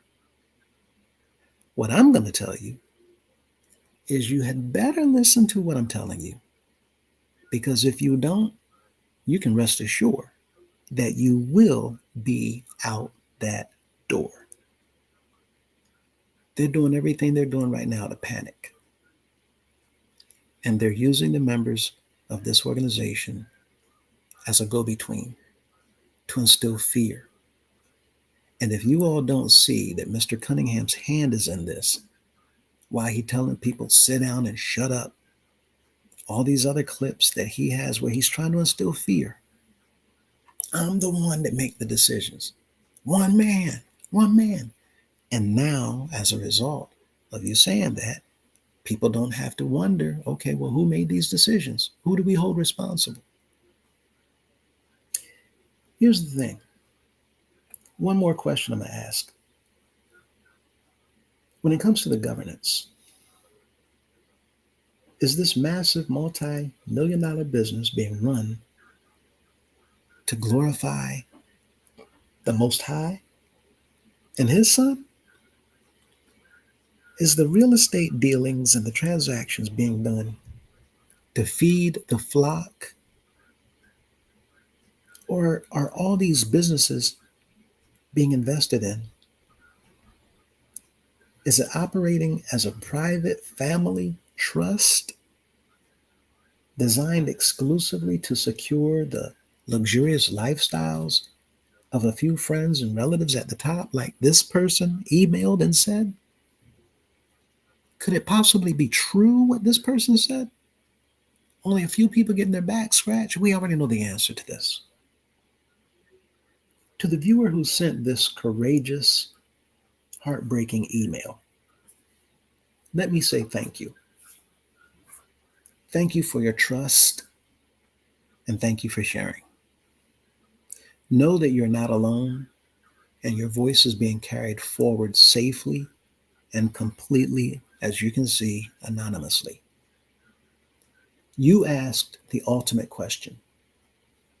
If a parent sees a storm coming, why aren't they preparing the children? The hard, unfortunately, unfiltered truth we have to face today is that the executive leadership of the House of Prayer is not operating in a way of preparing you or the people, because quite simply, they do not invest in the people. They extract, they take, they drain the people. Look at what this person pointed out, everybody. The economy is shifting, factories are closing, healthcare structures like Medicare Part D are facing massive overhauls that will directly hurt our seniors and our vulnerable members. In a real, loving community, leadership would be building agricultural infrastructure, emergency medical networks, and educational safety nets. They used to talk about the church farm, like you heard in the email, but where is it now? Where is the farm that we knew we had in the 70s and the 80s? Why has it been abandoned? Instead, what do we see? We see aggressive and relentless, as they pointed out, building projects, massive luxury apartment blocks under private LLCs like Miss Madison's company, Madison Deluxe LLC, multi-million-dollar mansions in Charlotte, New Jersey, Virginia, Miami. You all have no idea the amounts of money being spent for them to live on and simply enjoy it while laughing in your faces and giving you blessed fruit for $1, a blessed pineapple for $10. This stuff is not blessed. Telling you to take home blessed water out of trash cans filled with water from a hose. I believed in all of this. But at some point in time, we have to wake up. We have to take what this member is saying seriously. This person has talked about what's going on in the real world that we now live in. And yet, the leadership, they're building a real estate empire while the other members are left in the blind, penniless, and completely exposed to the economic storms of the real world that's coming. The preaching from the pulpit has been weaponized. You heard her, or him, or them. You heard them say the only preaching that they're given is talking about you. It's not talking about the word. It's not talking about prepping us. It's no longer about preparing the souls or protecting the families. It's an administrative tool, the sermons, to enforce financial goals, to enforce loyalty and devotion. They demand $500 for a floor, $2,000 for Daddy's Club, $10,000 for the special category. They force local parishes, congregations to pay out of pocket for additional five-star hotel suites, luxury car rentals. And not only that, you have to pay more money for something called Table Club.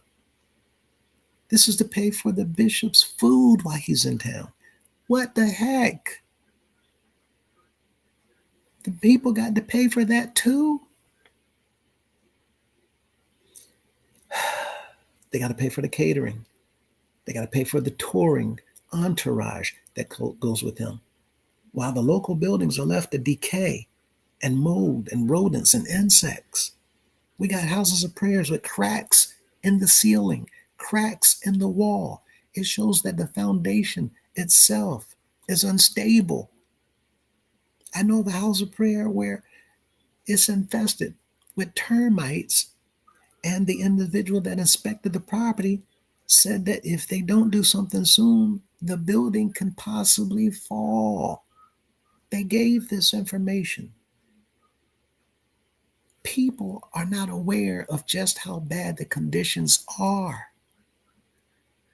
And now you're looking at a rented unit outside of the headquarters of the organization, while all these other buildings are in need and without working equipment. Look at how they handle anybody who dares ask a question. They don't want to be questioned because a transparent audit would expose the entire illusion. When members begin to wake up, look at how the leadership reacts. They don't react with pastoral love. They don't react with concern and care and consideration to your concerns or your questions. They react with panic, sometimes violence and intimidation. Within the last few weeks alone, we've talked about incidents that's broken out on House of Prayer property during the times that Mr. Cunningham was visiting. The incident in Charlotte with Mr. Boatwright. The security, they're on edge. They don't know what's going on. Not for real. They don't know all of the intricate details that's taking place behind these closed doors. Mr. Cunningham is not telling the military groups, the security groups, what he's doing. A lot of these men really believe in, and ladies, believe that what they're doing is for their soul salvation, while he's using them too. And when it all comes down to it, at the end of the day, where are they going to be? How many of them are going to be taken into rooms and interrogated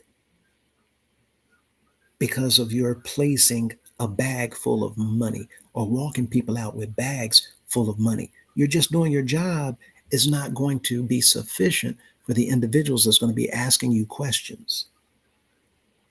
But this is how they use the members of the organization. I told you before, security, they're not getting paid. Councilmen are getting paid. If you look at these pictures in the magazines and in the calendars, when y'all see the parades, you see the council in the parade behind the bishop. And then behind the council, you see security. The council is the security of the bishop. They're the ones getting paid. They're the ones who's behind a lot of this stuff. Maybe not every councilman, but we do know many councilmen that are receiving a lot of perks and a lot of benefits, and a handful of elders and pastors that these bishops show favor in. It's simply a system that is unfair because it's unchecked. With these incidents, I was reported in Philadelphia that there was a gun drawn up, taken out in service on Saturday night. I'm not going to get into the details of that situation, but this is another situation where somebody could have either mistakenly or unintentionally caused harm because there's a gun on the premises. What you all don't know is there's many guns on the premises. Many people are bringing guns now. Tragically, we heard about one of the pastors, former pastors, who was a current council member. I didn't know that he left service that morning, went right outside of service, outside the house of prayer, to his car in the parking lot, and this is where he took his own life, in the parking lot of the house of prayer. What was this man going through for him to do that to himself? Why would he do it then at that time? Why would he do it there in that place, at the house of prayer, in the parking lot? What was he thinking? Why did he not care that the members of the house of prayer are going to find him right outside the doors? People, we have some serious questions that need to be answered, and we are being ignored. You are being ignored. Our voices are not being heard. There is nothing that the leaders are saying about anything. We've demonstrated to you and showed you that the documents that the government has says that Mr. Murray is a beneficial owner of the organization along with Mr. Cunningham. Has he talked about it? No. We've shown you that he's on a fake board of directors. Mr. Murray is a director in the eyes of the government. Has Mr. Cunningham talked about it? No. We've shown the paperwork that shows that the properties of the organization have literally been stripped and turned over into the care, the hands of, the ownership of, the control of the bishop. And the members have now no voice, no say-so, no authority to say anything about it. This is a legitimate concern. No nonprofit organization works this way. These are all red flags. We've shown you the documents that show in our own literature that the House of Prayer Council is set up by the bishop to work for the bishop, to not work for the people.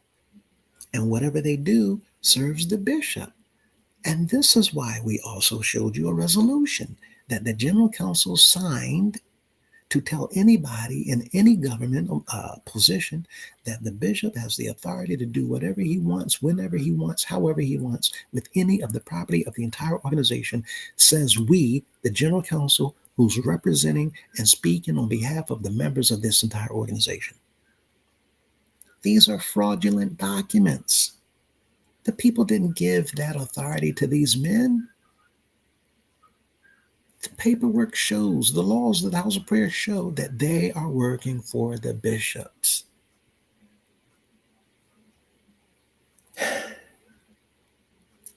This is not the behavior of a protective shepherd shepherding their flock. This is the behavior of an insulated corporate executive circle running a multi-million slash billion slash trillion dollar organization under what is called a captured 501c3 tax exemption. They use the tax exemption of the House of Prayer to protect their own controlled businesses that are being run, maintained, and operated underneath of the name House of Prayer, even though realistically it belongs to them. And they get to strip the value and the money out of it and do with it whatever they want, while the organization knows nothing. And they keep telling people, get on buses, keep traveling, keep coming to do the same old thing. Clap your hands for the one man in the land today. Get the misters of ceremony, come up and give us a program. Get the choirs to march down with $5 bills in their hands and give to the man. Get the bands to play after them. Keep the people distracted. Keep the people entertained. Put somebody on the floor to give them what we call a sermon while making the people believe in this man sitting up here, that this is who represents all of heaven. And in order for you to have your soul's salvation given to you, you must give this man your money. You must follow him and give him more money. While you're members of the House of Prayer, every week, every month, every year, you have to give and give and give and give and give more money. And don't ask questions. And don't take care of your responsibilities. When you need, don't look to him, pray. When you're down and out, don't look to him, pray. He's going to tell you, seek above. We have a law. Don't come to the bishop asking for money. You give him, but you don't lean on him. Well, who does the bishop and the councilman need to lean on when they have these millions at their fingertips? Dolores Madison, her entire life is built on the backs of the members of the House of Prayer. And all these things that they're doing, whether you want to hear it or not, whether you like it or not, it is the God's honest truth. And we've been duped. This individual who wrote this email, they're talking about something that we need to be asking questions, because they're pushing for contributions every week, every month, every year, because the luxurious lifestyle requires a continuous injection of raw, unaudited cash money. To everybody listening, we don't need to be asking questions to the leadership. We need to be asking questions to ourselves. The admirations are blinding, but the reality is crashing in. Prayer is a beautiful tool. We need it. But the Creator gave us minds. He gave us brains so that we can prepare, so that we can look at evidence and think for yourselves. Stop giving what you need to take care of you and your household to an organization that will leave you brokenhearted when the storm hits. This organization will do nothing for you. No matter how many promises you keep hearing. What is the song? Addie said, he'll take care of you. Let me carry you. Lean on me. But every single time, there's nothing that they do for anyone. And you keep wanting to believe, while all the evidence keeps screaming out loud. This whole thing is built on nothing but lies.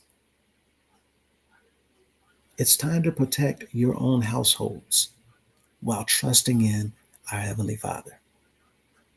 It's time to protect your elderly. It's time to stand as we hand this evidence over to those who need it in order to stop the members from being extracted and drained once and for all. What this viewer has shared isn't just an isolated feeling. It's the silent collective heartbeat of thousands of members who are opening up their eyes to the truth. For decades, we've been told to look at what they're building. Look at what they're building. Look at the big, beautiful houses we're building. We've been told that a new roof, a new facade, or a newly acquired block of land was proof of our prosperity. Look at how the house of prayer is growing. Look at what we're doing. But today we ask the hard question: whose prosperity are we looking at? The members of the house of prayer or theirs? The people are suffering. Even the houses of prayers are suffering. Cracked floors, clogged drains, backed up septic tanks, broken or no equipment, AC units going out, heating going out. Year round, we're dealing with the same problems. And the problem is for the pastor to fix it. You raise the money, you get it from the people. Don't call me for these issues. Don't call me for these problems. But you keep coming back every other month to take more money out of our pockets while doing nothing for the people, nothing for the property, nothing for the homes, nothing for the seniors. But you keep telling people to believe. When the people who lay the bricks and fill the offering plate cannot afford their medication, when those people are left to live in housing that's riddled with mold and rodents, and when they're now threatened with immediate retaliatory eviction just for demanding basic transparency, that is not a sign of holy leadership. That is a hostile commercial enterprise hiding behind biblical scripture, which turns out to be a false indoctrination. The era of blind compliance should be by now over. The audio recordings we have secured of leadership plotting to weaponize rent records to destroy anybody who might no longer stand with Mr. Cunningham, it proves one thing, that they're terrified. They're not panicking because of a lack of faith. They're panicking because they know a 15-year documentation trail of their sham boards, their private shells like Madison Deluxe LLC, and their multi-state cash siphoning system is now sitting with the highest, some of the biggest law enforcement bodies in the country. Mr. Cunningham has been notified. He knows they're coming. I just don't know when, but he knows it. And anybody who's paying attention, you all can see what in the world's going on. We don't carry malice in our hearts. We carry a profound love for the legacy of this institution and an unyielding duty to protect the vulnerable families who have been milked inside of this organization for every single dime that they own, year after year, decade after decade, for the last 107 plus years. The leadership wants you to believe that challenging them means you're challenging the Creator Himself. But our people are now waking up to the deception. We've been doing this now. This is 611 videos. And the people have received truth and motivation and encouragement throughout this channel, not even to mention the other platforms that other individuals are coming out with, the other evidence and the other things that Miss Mintz and Golden Boy, they talk about, showing you evidence, showing you invaluable proof of the claims that we're making about the leadership roles in this organization and any other organization like it. The leadership wants you to believe this, that trouble going to come to you if you talk against him. But the reality is, the scripture tells us to expose corruption. And the evidence shows that Mr. Cunningham is corrupt. Anytime that the evidence also allows for anyone to see a lie has been told over and over and over again, then this individual cannot be what they claim to be, a representation of the Most High or his Son. To stand on lies just to get more money, the scripture tells us that the love of money is the root of all evil. To push this false doctrine about this place being his house, to get people to give you their money while telling them to give the Father, the Creator, the Most High, everything, while you also insinuate that you are that representative. You are a little g. People, we have to do better. And since we've been finding out what's been going on, we've been working hard to try to get the members to do better. With that said, when we come back, once and for all, we're going to be talking about what was going on at Portal Drive. And when you all see these pictures, you're going to be asking yourselves a whole lot of questions. Because what's going on at Portal Drive seems to be the same thing that was going on at some of these other parsonages. And you have to know and understand that these properties belong to the people and the organization.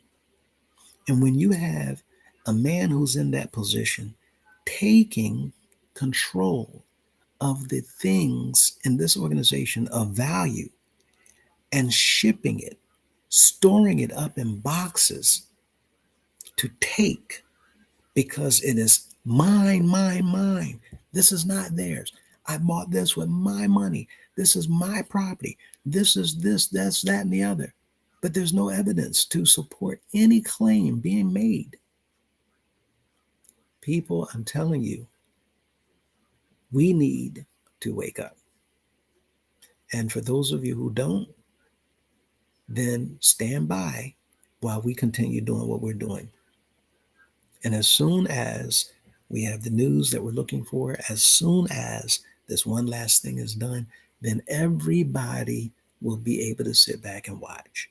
Until these things unfold and take place, then just simply sit back and keep watching. If you can't sit back and keep watching, then join in by sharing with other people, talking and engaging in conversation with other people. So, with all of that said, let me now turn to the few comments that we have, and we'll get ready to close out. Ms. Karine says, good evening, family. Good evening to you. Ms. Karine, good to see you. Black Diamonds says, good evening, everyone.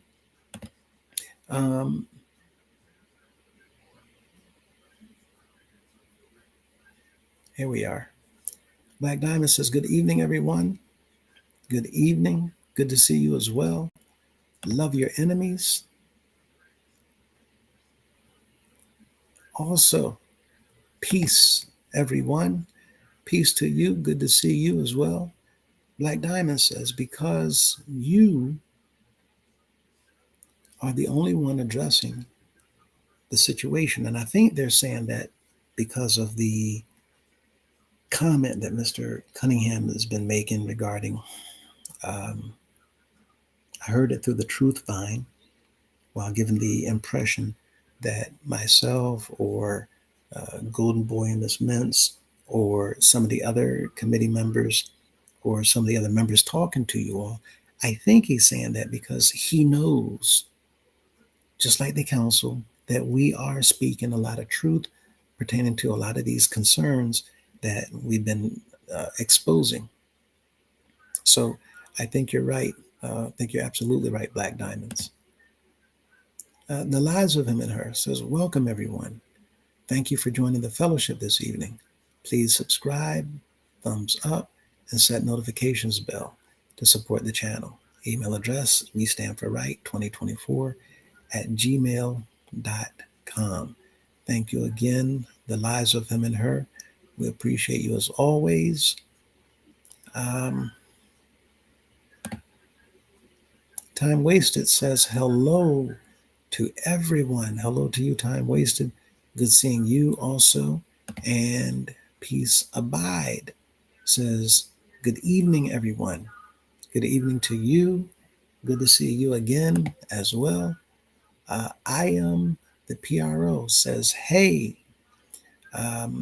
So, hey to you as well. We know that some individuals also are over in the services as they're finalizing the weekend in Baltimore. And some of them may be tuning in. But Black Diamonds says, question, do the general counsel use the convocation expenses to pay for the property taxes or any other bills due? The answer is no, not at all. The general counsel does not pay any bills in the organization. The money that the general counsel claims and the money that the general counsel takes, I myself would not be surprised. I don't know this, what I'm about to say. I'm not sure about this, what I'm about to say. We have individuals themselves that when they collect a lot of funds, when they collect a lot of money, people don't know that the money that they're taking goes off into different routes. And what I mean by that is the money is not routed back to anything that we're aware of. So when the council does anything that they do, then you all need to understand that the council, like I said, is involved in all of this. And the only reason why the council is involved in all of this is because of the money. So the council does not oversee paying any bill. All of the bills are directed to, through, and paid by whoever is on the executive staff at the offices that they move to away from Portal Drive. And no one can dispute the fact that this itself, this here, is the most secretive administration that we've ever seen in the history of the organization. But you all continue to sit back and watch while we continue to do what it is that we're doing. And just watch how this unfolds. But thank you for that question, Black Diamonds. B. Mevderman says, good evening, everyone. Good evening, B. Mevderman. Good to see you this evening as well. I am the PRL, says, highly indoctrinated crowd tonight in Baltimore. And I believe what they mean is they're just piggybacking off of whatever it is that is being done or whatever's being said. They're just offering their agreement, joining in with the applause, the yelling, the shouting, the hollering. And I'm going to say this again. It really doesn't matter for those of you who are paying attention to the travel. It does not matter if there are 1 million people. If there's 1 million people following him everywhere he goes, if there's 1 million people supporting him no matter what he does, if there's 1 million people collectively and actively engaged with anything and everything that he does and that he says, anything, it does not matter. I need everybody to understand, no matter what is going on. Now, this individual is letting us know what's taking place in Baltimore because, like a few others, they're traveling so that they can see what's happening and also confirm for us what's happening and what's taking place and what's going on. But we also want to keep in mind that while some people are traveling so that they can keep us aware of what's taking place, we do know that there are those individuals who are being pushed by their pastors and chairmen and councilmen. And they're being told in closed door meetings, when y'all get there, y'all need to yell. You need to give your support. I mean, we want energy, energy. We scream loud, loud. That's if you mean it. So what you will see is a lot of yelling. You'll see a lot of hollering. You'll see a lot of hand clapping. But you will not see a whole lot of what appears to be um, the power of the Most High falling down on the people. You'll see a lot of yelling and clapping. That's the people who are feeling sympathetic towards what Mr. Cunningham is going through and Miss Madison. But it's all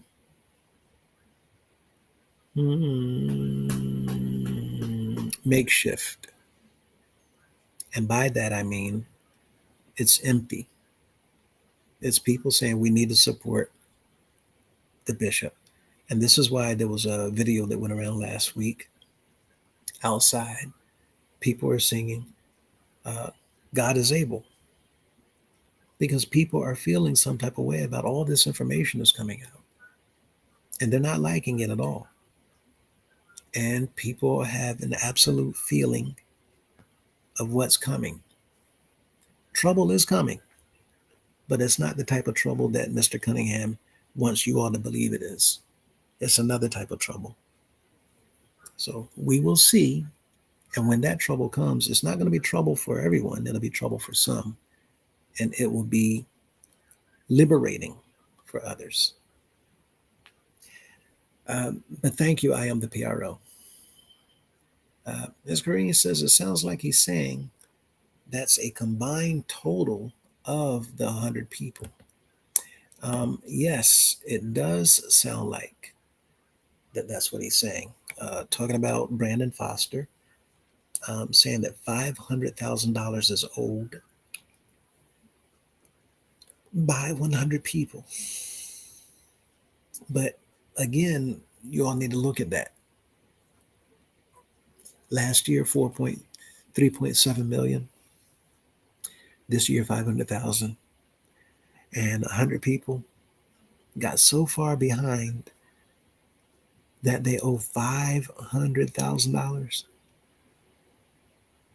These people got so far behind last year, whoever it is, they now owe 3.7 million. These numbers just simply don't add up. And we know that they lie all the time about anything. So you simply cannot trust a word that comes out of their mouths.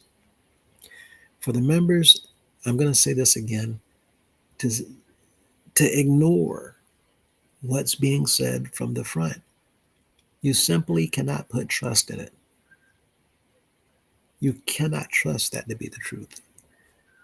But thank you again, Ms. Green. I'm 100% in agreement with you that that is what it was that Mr. Foster was trying to allege, that we have 100 people and their back rent totals up to around or near $500,000. I think you're exactly correct.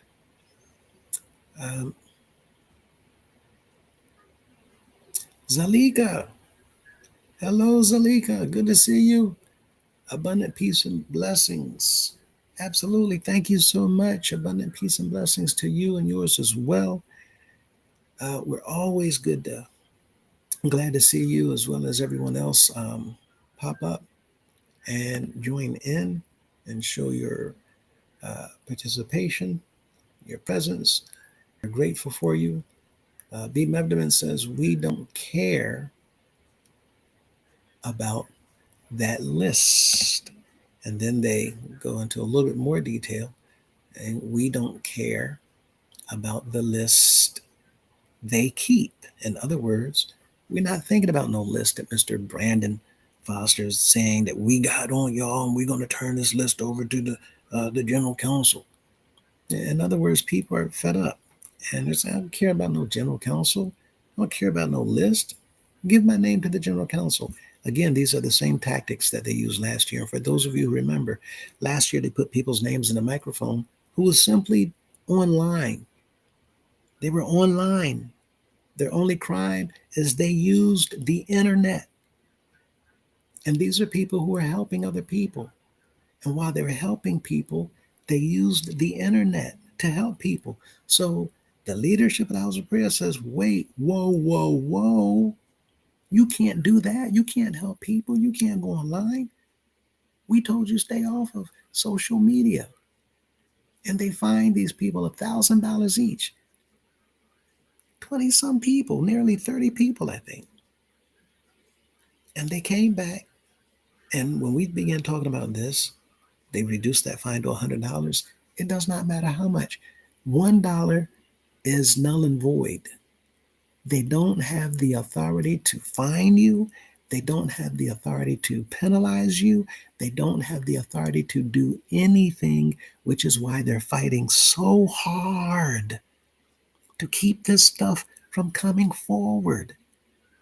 This is why I keep saying they're spending money left and right. They can't afford to let this come out into the open where this information is verified and confirmed by the authorities to be legitimately true. They need you to believe that these things that we're saying are not true. So they're fighting with the money they have. We simply need you all to wake up. The Lies of Him and Her says, members, silence can look like acceptance. 100% absolutely true. When will we start speaking up for ourselves? There's nothing wrong with standing up for what's right. The legal documents are before us. Use your voice. And yes, this is what we've been saying, even though we know that people are intimidated, we know that people are scared. The more intimidated you are, the more afraid you are, the more that they will do to you. The ones that they're not doing anything to are the ones speaking up and speaking out. And you can do that quietly without standing up. You can ask a question to those around you. If you are still believing in these things with all of this evidence everywhere, start asking one another. Stop the contributions. Your contributing and your giving is what is allowing them to keep paying people with these millions and millions and millions to keep this from coming forward. And no matter what they do to try to prevent what we're doing, I'm not giving up.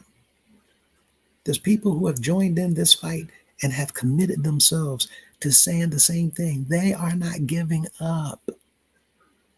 When you have people coming out into the open telling you that we're fighting this fight for you, then the entire fight is based on what people are doing for you. Then you should support them, even if it's with nothing more than a prayer. But they want for the people inside to still believe in what they're doing. And the contributions that you're giving, it does not help the situation. It keeps them doing what they've been doing. Peace Abide says, members, thank you very much, The Lies of Him and Her. Peace Abide says, members, you are in control of your own destination. Stop putting your trust in men. Put your trust in God the Father, the Most High, and His Son. This is 100% by putting our trust in above, no longer in men, then you don't have to worry about what men will do. We've shared with you and showed you that you, the members, hold the power and the authority here. So if you keep watching, we're going to continue to talk about different things, share with you different things until everyone sees this unfold. And by unfold, I mean this whole thing be brought forward. And everybody will not be in a place where you'll be surprised.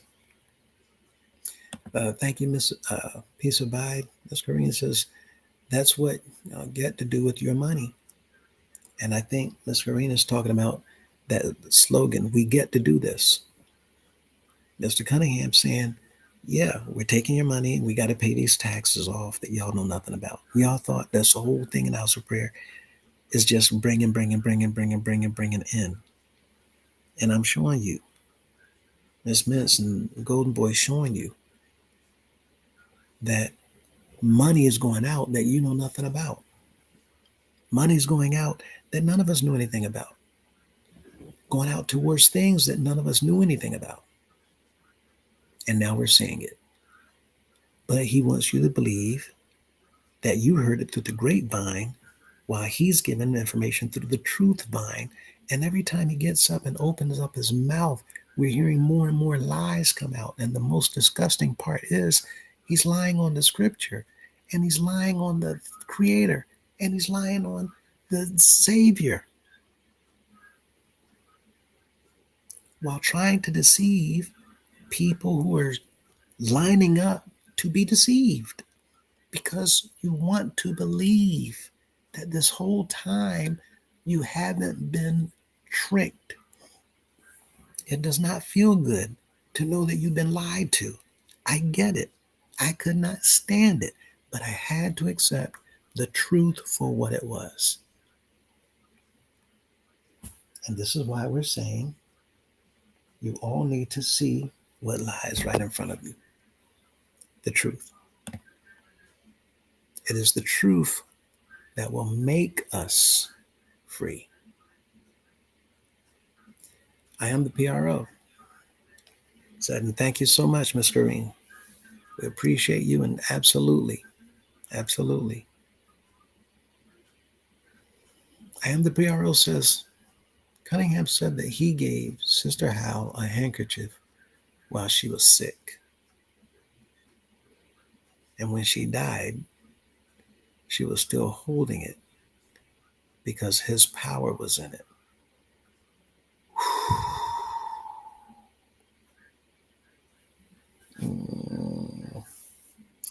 See, it's things like that right there. I'm not even going to dignify that with a response. The things that comes out of this man's mouth and the mouth of some of these men around him, Mr. Commodore, some of the stuff that come out of his mouth, just the upside down, inside out lie after lie after lie. And the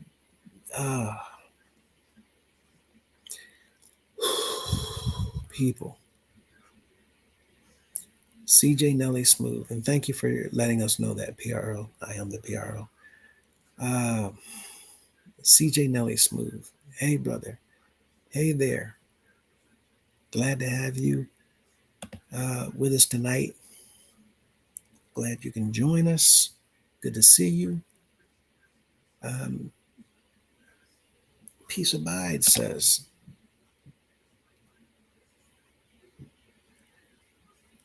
the pastors only care about competition. They only care about being on top. It appears that way, yes. And unfortunately,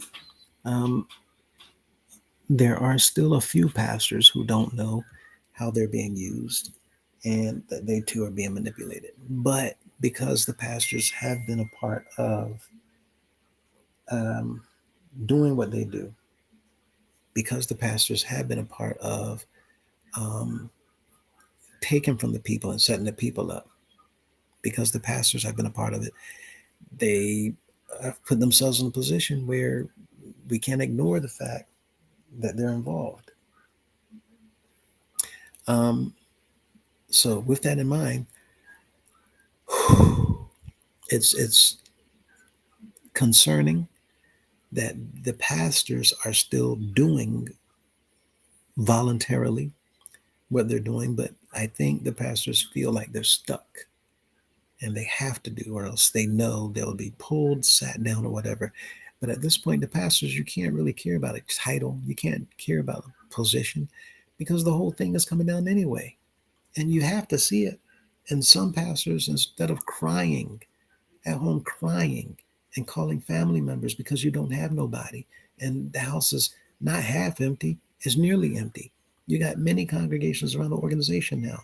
Some congregations got 3 people, some congregations got 5, some congregations, and many have around 10 people. And there's several that have names on a list, but they're not coming. They're not participating. They're not contributing all around the organization. I want to say at least 50% of the organization now is dealing with a congregation of people that literally has less than 20 people. 20 people that's active. And some of them might be youth, children that don't have jobs.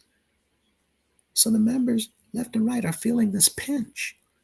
The pastor's still moving on the people, but the whole time the treasury is falling and falling and falling, and they can't pay their bills. They can't keep up with their bills. They can't maintain the houses of prayers. They can't take care of these buildings. They're not taking care of the facilities. The equipment is breaking. The building is falling apart. You're looking at problem after problem after problem, and nobody is doing a thing about it.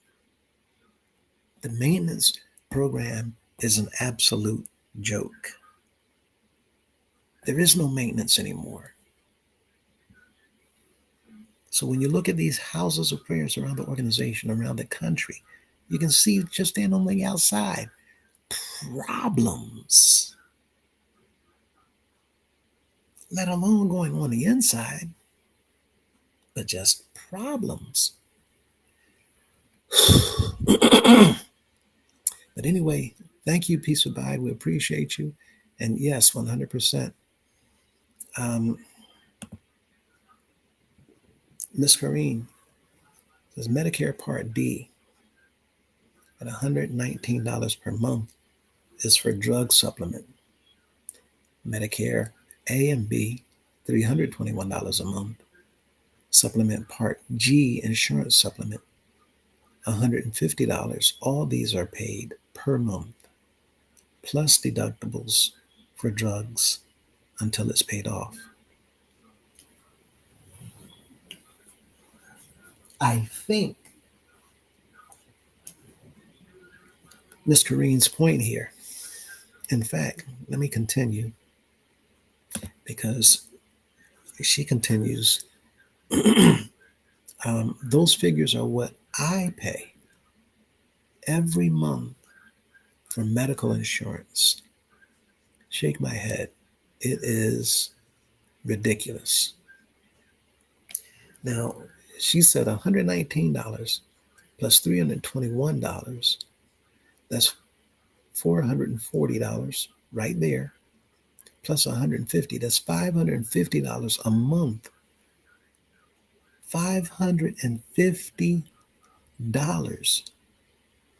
That's just medical insurance per month, plus co-pays. Per month. Here, Ms. Karine continues to say, I recall Bishop Bailey saying, and I quote, "If I told you all what I see, most of you would leave the house of prayer," unquote. It looks like this is coming to pass. I remember, Ms. Karine, things being said like that. But whenever those things were said, now when I look back, I consider that those might have been moments that these men were feeling horrible about the things that they know that they were involved in. I now believe that these men were saying things something like, if y'all knew what I know, ooh, y'all would not. Mm-mm, mm-mm.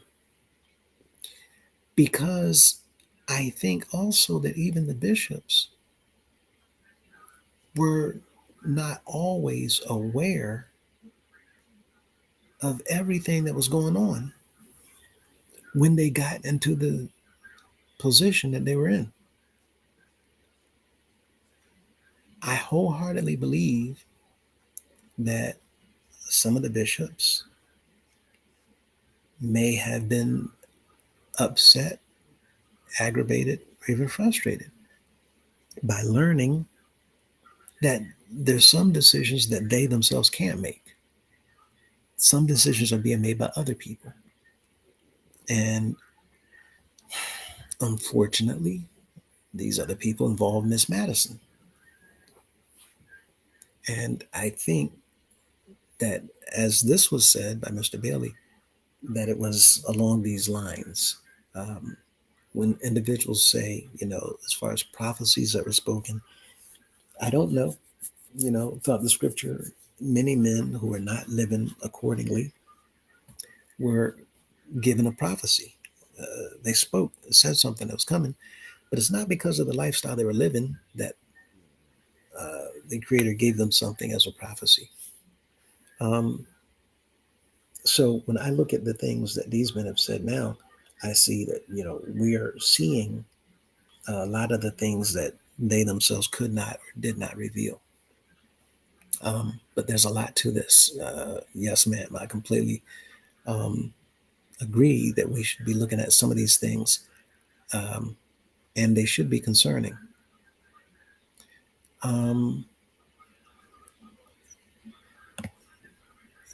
And I see G&H. So you shouldn't go to general counsel, and they're saying rent money should be paid Tuesday. Oh,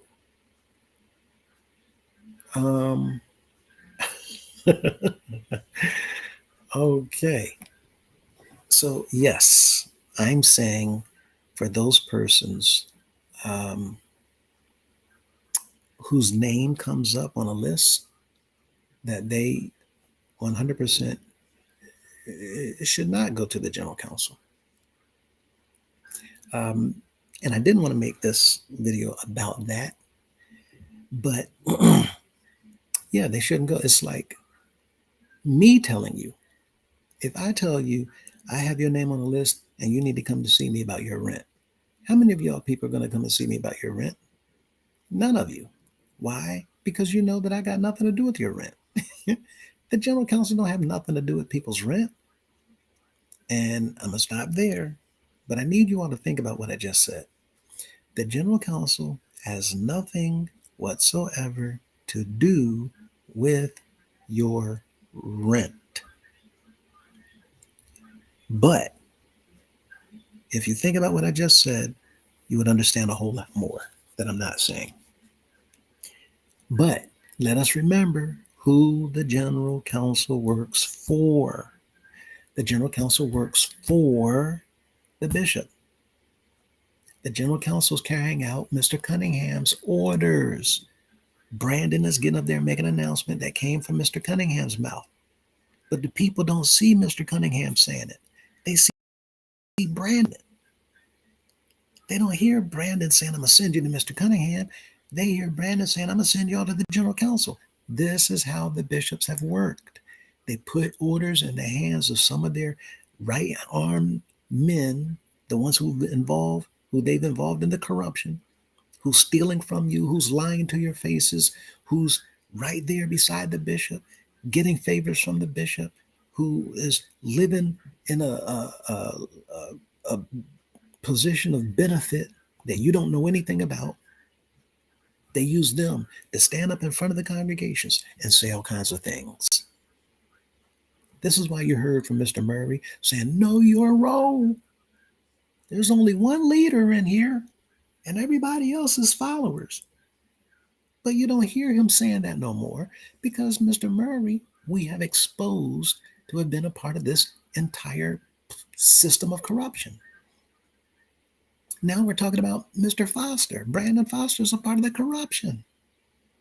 But they stand in front of you and act like they're innocent of any wrongdoing because they need you all to believe that there's nothing they're doing wrong. Yet, all the paperwork that we're uncovering and we're revealing and we're showing you, it screams that they're involved in all kinds, not just wrongdoing, but things that go against the law. But they need you all to keep believing in that man.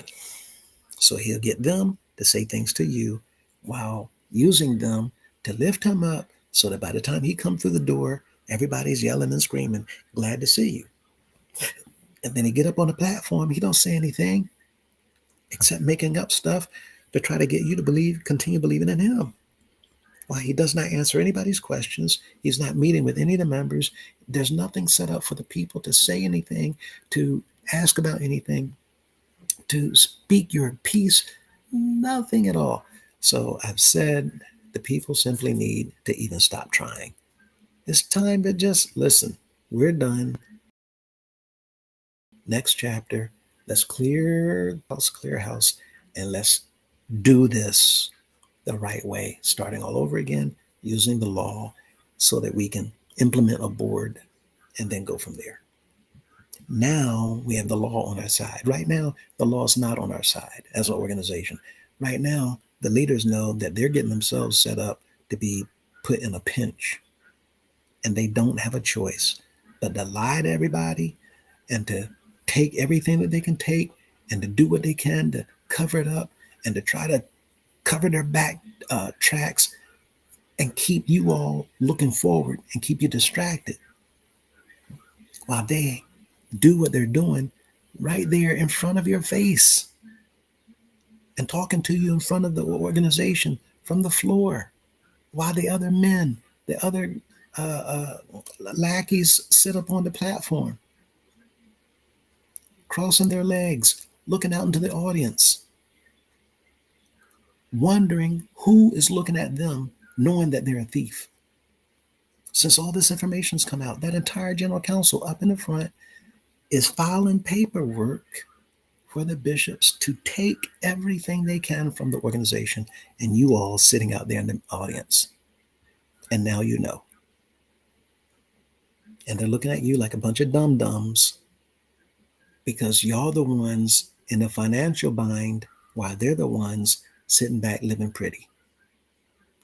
This is why nothing ever happens to them. This is why they're never taken down. This is why they're never losing their position. This is why they never have a credential taken. This is why they consistently, no matter what comes, no matter what goes, no matter what trouble, no matter what woman, no matter what man, no matter what child they get caught with, messing around with, or whatever with, nothing happens to those men or their positions or their credentials because they work to protect the bishop. They work together to hide and protect the money.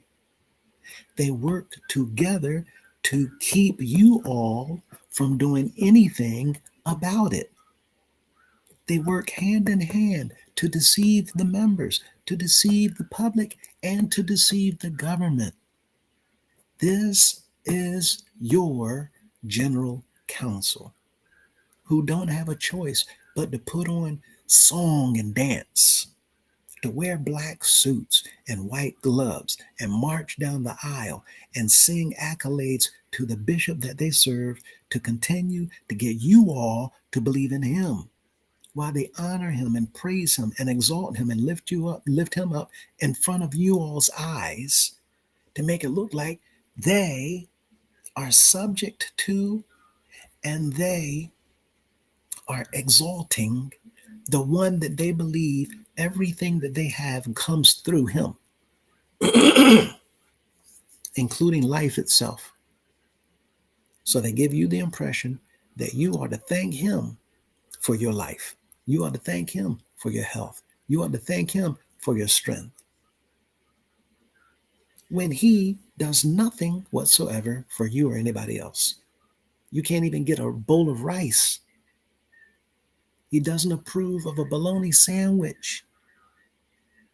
He will take and take and take and take, which is surprising because this is a nonprofit and the members should be able to easily stand up and say, we will not take anymore. And this is what we're looking for. So, yes, I've said to not go to council. And if anything, truth be told, you should tell them, you have one time to mention my name in front of these people or anywhere else for that matter in the open and see what happens. The problem is they know that the members won't stand up. They know that the members won't come together. They know that the members don't have a history of showing that we're going to stand together against all of this dictator, against all of this autocracy, against all of this tyranny, this tyrant behavior, this narcissistic behavior, all of the orders and the do thises and the do that's. They know that the people won't come together. And so in their eyes, it looks like their intimidation and their fear tactics work. Again, when truth be told, all you have to do is to say my name not at all. Put their name on the list. They tell you appear before the council. No, we're not going to do that. But they do it because they know that you like to play your horn. You like to direct the choir. You like the attention. You like the spotlight. You like your 10 minutes of fame during a service when you're going to be up on the front, on the floor. Enjoy the people talking about you.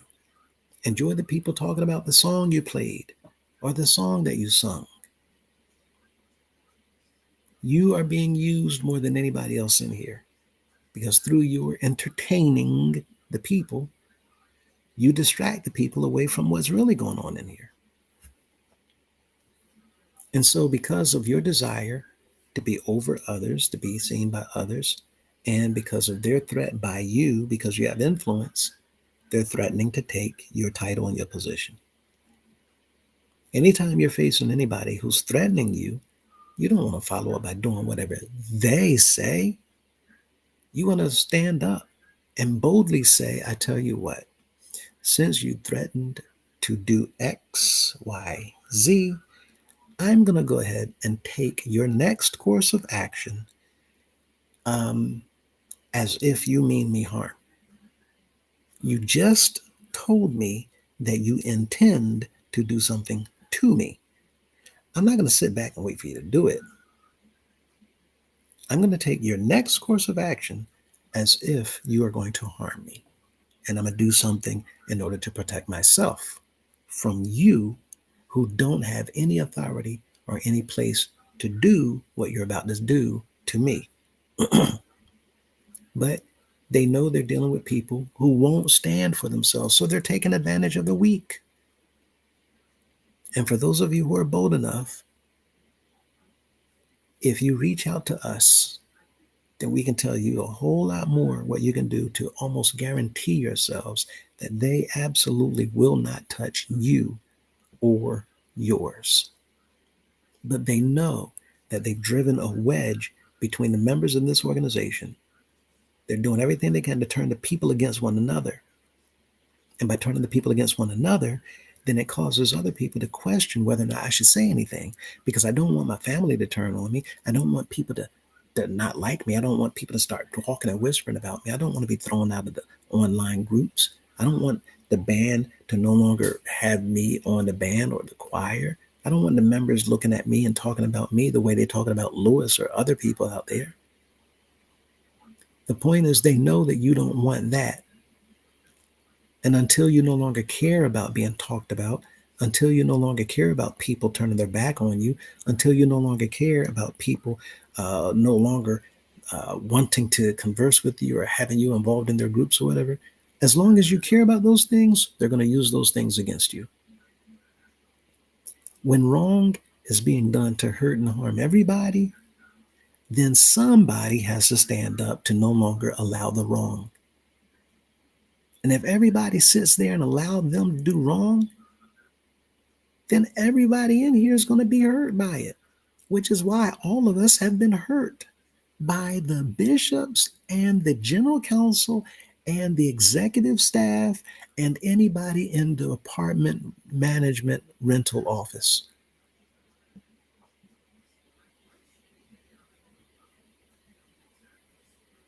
So for our people who's going through all these things for all these years, it is about time for us to wake up. So, yes, this is not legal advice, but I'm telling you, you want to know what to do? Reach out, email us. Now, some of you all are going through what you're going through, loving Mr. Cunningham, 100% Mr. Cunningham, 100% Mr. Cunningham, 100%, but he's doing nothing for you. And now he's ready to kick you out on the street. But our people who are lifting up these men will look back and say, I should have, I could have, I would have. Should have, could have, would have doesn't change anything. And for all of you who say, well, that's not me, I'm not going through it. Well, you're not helping the situation either. Because what one person's going through today could very well and easily be you and yours tomorrow. And even if I'm never, ever going to be in a situation where what somebody's going through today, that should not be a reason for me to not get involved. If I see wrongdoing taking place towards anyone, I should get involved to stop it because it is wrong. For this rent money, according to them, to be paid by Tuesday, that's another issue. That's an issue. Again, the general counsel has nothing to do with nothing.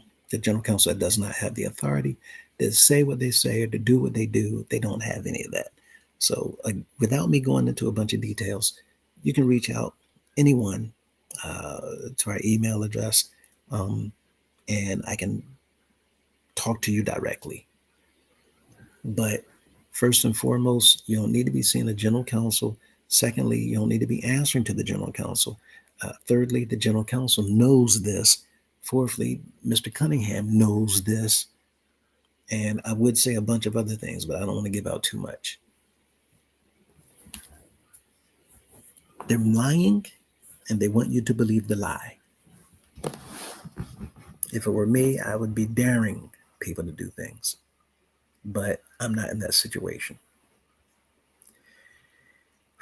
How much rent is Mr. Cunningham paying? Ask yourselves that question. Mr. Foster want to say nobody lives rent free. Every bishop is living rent free. Dolores Madison is not a bishop, but she's been living rent free in this organization for almost her entire life, while stealing and taking and embezzling and doing all types of things behind the members' back. Why isn't nobody complaining about her? And now we have records of houses that she owns where the organization is paying taxes for her. Why is the general counsel not calling her into question? You want to call somebody on the list? Call Dolores Madison's name on the list. You want somebody to sit before the general counsel? How about you sit her before the general counsel? Mr. Cunningham want to threaten people with all types of threats. How about you threaten her? Do y'all understand? Y'all see how this is going? Counsel is working for Cunningham, Mr. Cunningham. Mr. Cunningham and all these other bishops are pulling favors for people above them. Period. And y'all don't know that y'all the ones who are the mules to pull the trowel to tread the 40 acres. You're the ones that they're using to take care of all types of things that you don't know nothing about. So, yes, NICGNH. Um, it's unfortunate, but yes, I wouldn't, and I would wait for them to call my name. See, there's things that you can do individually. That's a whole lot easier, and I'm not going to talk about that either. If I was doing things individually, please, but doing things for an organization, that's where all types of things can hinder you. So, anyway, Yeshua's King says, Brother Lewis, did you see the email on White House broken air conditioner I sent you? Yes, sir. In fact, I had talked about that first. So when you go back to the beginning of the emails, then you'll see that we talked about that first. And I appreciate you sharing it and sending to us. I'm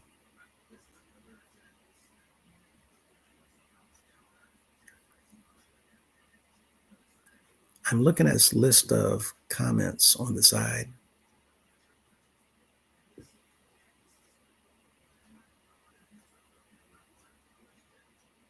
And let me come back over here where I was before. Because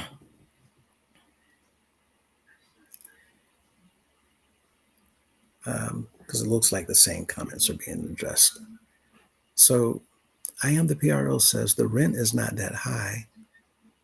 So how did they get behind by over 500,000? They must be trying to collect for something else. Absolutely. First of all, and that depends because everybody's rent is not the same.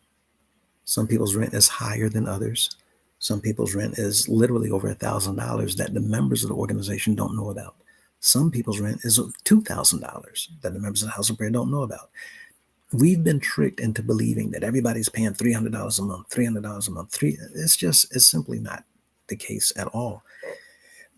And the problem is that everything in here is spread out so far all over the place that nobody knows anything that's going on.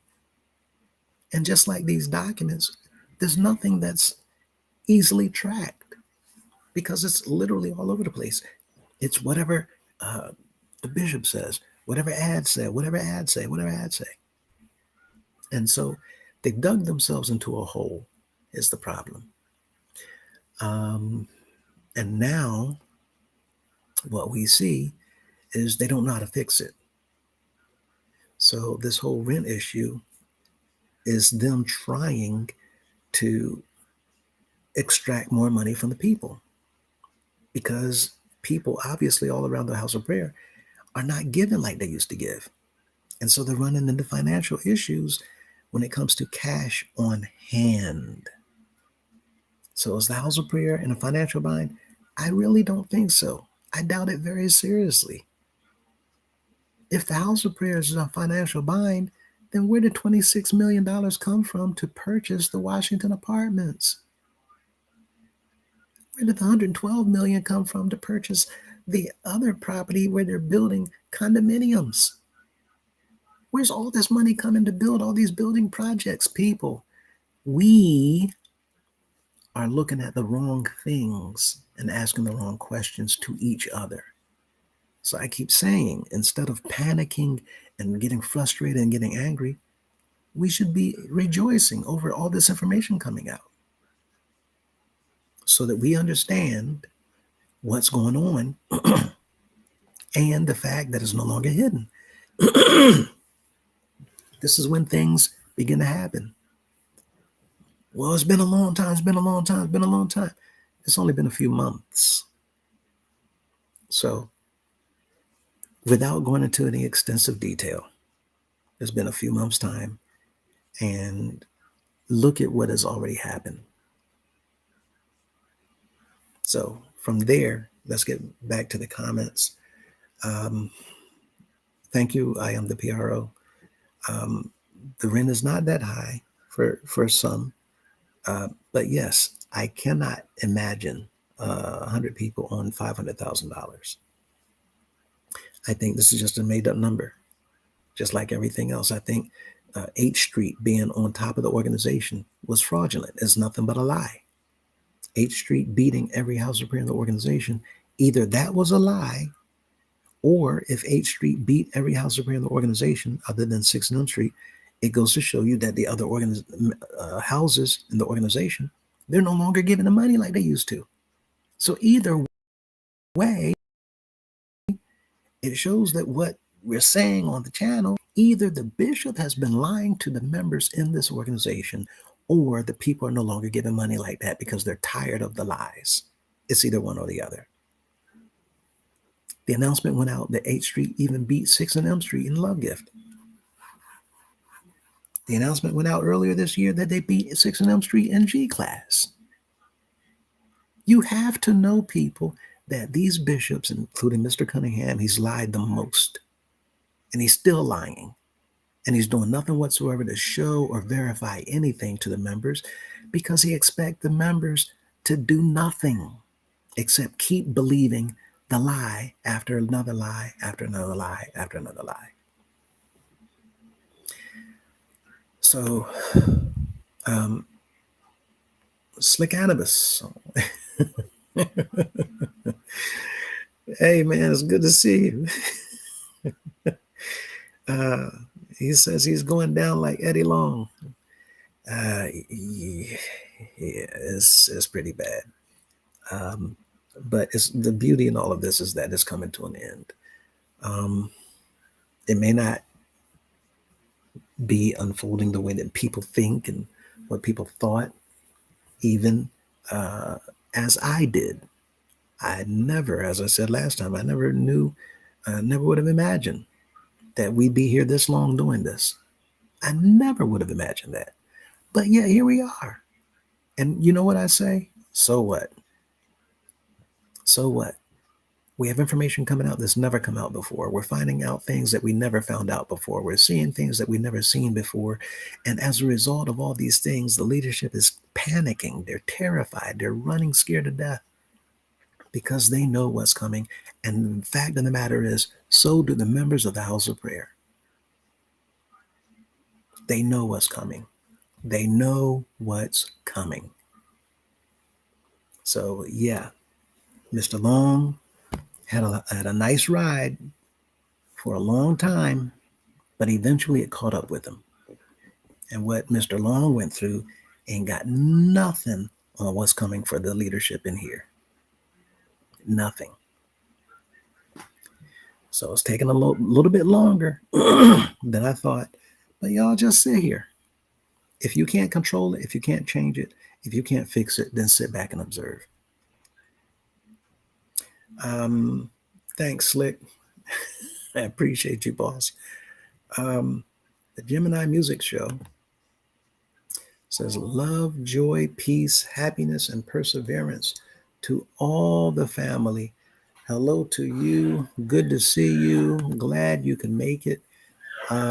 They also said the members are in a dead walking sleep. And we have been for a very long time. We have been in a deep sleep. And therefore, as a result of being in a deep sleep, we just allow these things to happen. And we allow these things to continue happening for so long. And some people are still allowing it to happen. And this is the problem. Time to wake up. And I think that's what the Gemini Music Show is saying. It's time to wake up. They continue and saying the fact that they have ripped families apart, the fact that this organization's leadership have ripped families apart. Exactly. It's time to wake up. We've had people whose families couldn't bury their loved ones when they passed because the loved ones' insurance claims have been wiped out. And they knew nothing about it. People, we got some work to do. Um, and what I mean by that is opening the eyes of some of the ones who are still here. If their eyes don't open, don't worry about it. As long as your eyes are open and you continue to sit back. But the thing is that um, it's not much longer. Now, I know some of y'all don't like to hear that, but the fact of the matter is, it's not much longer. And for those of you who can't stand hearing it, then the only thing I can say is stop listening. Don't listen. Listen to the recorded version instead of listening live. Listen to the recordings so that you can turn it off and then turn it back on whenever your nerves are settled again. Then turn it back on. And when you're getting so upset, then turn it off again. This is why I stopped announcing when I'm coming on live, because it dawned on me that some people are getting so emotionally invested that this is upsetting them. And it's a lot of people getting upset. A lot of people. And I too have been upset, but I'm not allowing my anger to control me. I'm looking at what's going on and I'm trying to find out what we need to do about it collectively. But since we cannot collectively do anything if the members won't come together, refuse to come together, don't come together, well, then that leaves me to do what we're doing. And with a handful of people who jumped up and said, okay, well, I'll join in, let's do something. So now we're sitting back, seeing what we can do. And since they've been involved, we've gotten done more than could be imagined. Even they don't realize just how much of a help they've been. And even they don't know just how far ahead we are in the game. We've done things that we don't even need yet. They don't know that because we haven't talked about it yet. But the point that I'm making is we've gotten a lot accomplished in a very short period of time. And the fact is, we can't even carry out what we would like to carry out, do what we'd like to do, and show what we would like to show because we're not there yet. So at this point, it's the horse pushing the cart, and we're waiting for one last thing. And so that one last thing, when it comes, when it shows up, we will be more than delighted. And we're anxiously looking forward to seeing when our Father allows that one last thing. So thank you again for that comment, the Gemini Music Show. NICGNH, how do I reach out to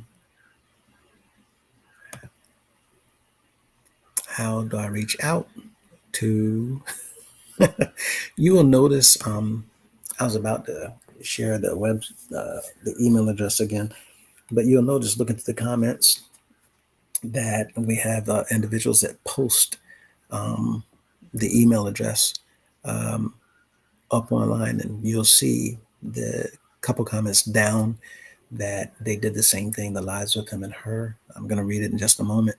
Before I do so, Ms. Corrine says, Bishop Bailey said that the first weekend he sat on the mountain at Charlotte Mother House right after he got in the seat. He said,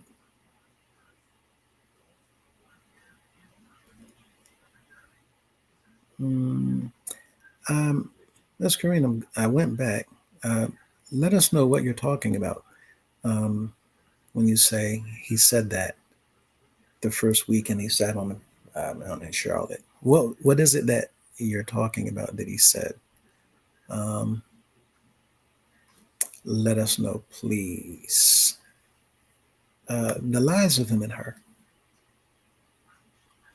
For all correspondence, please email we stand for right 2024 at gmail.com. All information submitted will be held in the strictest confidence and shared only with Brother Lewis and Sister Lewis. Thank you again. We stand for right. And yes, we don't pass on your information. We don't send it out. We don't share it at all with anyone. When you send us anything, we sit on it, we hold on to it. And I try to figure out how best to utilize that information. If anyone wants us to share anything and put anything out, then we will. And if anybody would like to be held anonymous, kept anonymous while we put information out, we do that as well. And if you simply want to share information without us putting it out, then people do that also. So it's literally whatever you would like, and we're more than happy to accommodate. Um, Thank you again, the lives of him and her. Slick says, Slick Anubis, I think I'll listen to Go Down Moses before I go to bed. Yeah, Slick Anubis is talking about Moses when he went to deliver the Israelites out of Egypt. And other people have said that that's what this feels like. The people at the House of Prayer being delivered. And it does have some strong similarities. Let me say this too. For those of you who have not seen it, someone that's close to us and watch quite often shared with me, recommended the movie Hunger Games. This movie.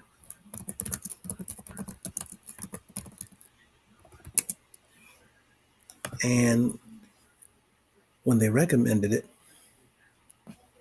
they said it will hit you hard because it's just like looking at the House of Prayer, what's going on in the House of Prayer. I have to say, I've now seen all four of the Hunger Game movies. I think it's four, it's either four or five. But I have to say, people, if you haven't seen it yet, it is surprisingly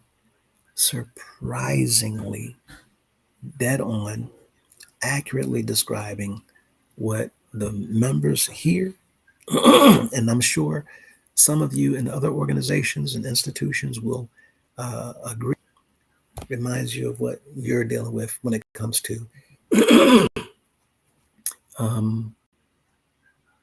tyranny and dictators. There's someone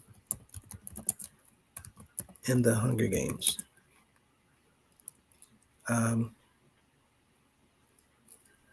that's likened unto leadership, and his name is President Snow. And when you look at what President Snow is doing towards people in the areas that is not around him, those places are referred to as the district. You have district number 6, district number 10, district number 13. And when you see how they are treating the people and using the people, and when you look at how the people in these districts live, like the House of Prayer, we have everything organized in districts. You have the district of Columbia that Mr. Taylor called the District of Cunningham, to get the people to fall in right behind them. Yeah, the District of Cunningham. What do you say about it? The District of Cunningham. What do you say about it, Zion? What do you say about it, Zion? Almost like Adrian. Rocky. No, but the thing is, when you have these pastors and councilmen and chairmen,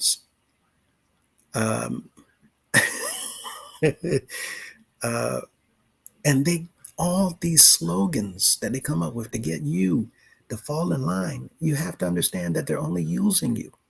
They're exciting you to get you pumped up, motivated. That's right. It's like a cadence. pumped up, ready to go, pumped up, ready to go, gonna run all day, gonna run. It's just to keep you excited, motivated. All right, ooh, ha, ooh, ha.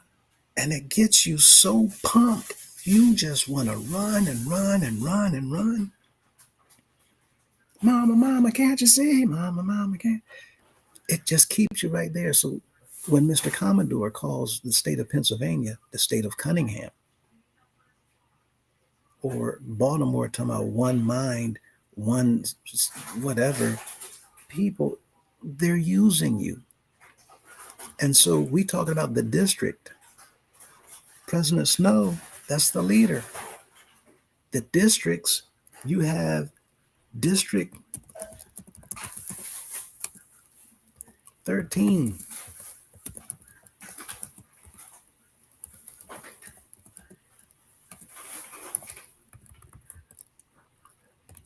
District 7. District 12. When y'all look at certain districts and y'all see how they treated the districts and what they went through and what they did to these people, and how the people had no choice but to stand up to protect themselves from the abuse of President Snow. When y'all see it, it's going to listen. They even take the people and turn them against one another for their entertainment.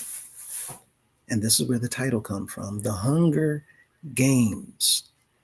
Are you hungry enough to survive the game by doing whatever is necessary to win? And the problem is with the games, there's only one winner, and you got to take everybody else out in order for you to win. Then the winner, you get to live in the capital. When you are now a part of the capital, they now use you,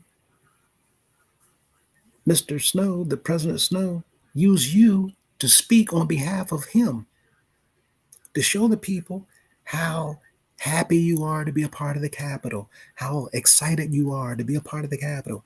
Year after year after year, they use you as a spokesperson to deceive everybody in the district, to believe that the life that they're living is a blessing, to believe that what you're going through, you need to be thankful that President Snow is allowing us to do what we're doing. It's so much related to the House of Prayer. I couldn't believe it. The person who referred it to me knocked it out the park. Knocked it out the park. So, with that said, our capital is Washington, D.C. And everything in this organization, they compare you all, everybody in here, is compared to Washington, D.C. And the Gemini Music Show said, yes, they have us living in the Hunger Games. Apparently, they've seen the movie. They agree. Thank you for that comment. I appreciate it. And anybody else who's seen it, if you did not see the House of Prayer in it, go back and look at it again. It will blow your mind when you see how President Snow is treating the people. And then there's one line in it that I saw in the third part, I think a couple nights ago. My son, he'll put it up and watch it while I'm looking at some other records. But a line caught my ear. And President Snow wanted everybody in this one district to know what happens to you when you befriend the Mockingjay. When you befriend that person that President Snow he can't stand them because this person was exposing him for who he was and what he was going to harm everybody else. President Snow wanted to put his hand on this person. But to show everybody what it means to befriend them, to listen to them, to do what you could to protect this person, he wanted, I'm not going to tell you the movie, he wanted something to happen to these people. When y'all see this, then you will understand the mentality behind these leaders in the House of Prayer doing everything they can to milk and drain you dry of every penny they can get while they scratch each other's backs. because they are part of the Capitol. The executive staff is a part of the Capitol. Security working for Mr. Cunningham is a part of the Capitol. But even people in the Capitol don't realize that they're being used and blinded too, because they're being given scraps just to keep up this image for President Snow. And you're going to see some people leave the Capitol because they were only there until they could figure out a way to try to get people out, because they knew the truth of what was going on. It's a powerful, powerful representation of what's going on in some of these organizations and institutions that the members don't know nothing about. Thank you, Gemini Show, Music Show.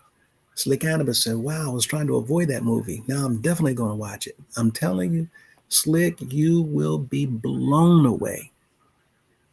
It's 4 parts, but I couldn't get enough. We binge watched in one evening. We tried, me and my wife, while we went away, I think last year, we tried to binge watch the whole thing after the person had referred it to us 4 in a row. Took one day. So taken by it that I fell asleep on that last one. We waited until the evening, but I was so taken by it that when my son was watching it, I went out and got the DVDs, and now I have them so I can tune into them whenever I have time. But they've been sitting here. My son put one of them in, and that line caught my attention. When you see it, man, it's so powerful, almost like The Matrix. The Matrix is another rendition, but this one, The Hunger Games, does such. Both of those movies. Slick Cannabis also says, I took the red pill. Now I'll take a visit to that Matrix for the last time. Oh my gosh, wait till you see it. Everybody, that's all the comments that we have tonight. I want to thank you all for joining in with us. And I'm going to do my best to try to get these things to you in a meaningful and a timely manner. But again, we're doing so much behind the scenes. Not going to go into a bunch of detail, but thank you all for your time. Thank you for tuning in. Thank you all for your participation and your comments. And just hang in there. When you stick it out, when you watch the Hunger Games, there's going to be some moments when it's going to be a tearjerker, but just keep watching. It's going to blow you away. Until next time, everybody, do take care, and we will see you in the next video. Enjoy your work week. Students going back to school, enjoy your school week ahead, and everybody else, enjoy the remainder of your evening and have a pleasant and a beautiful and wonderful night. We'll see you next time. Take care, everybody.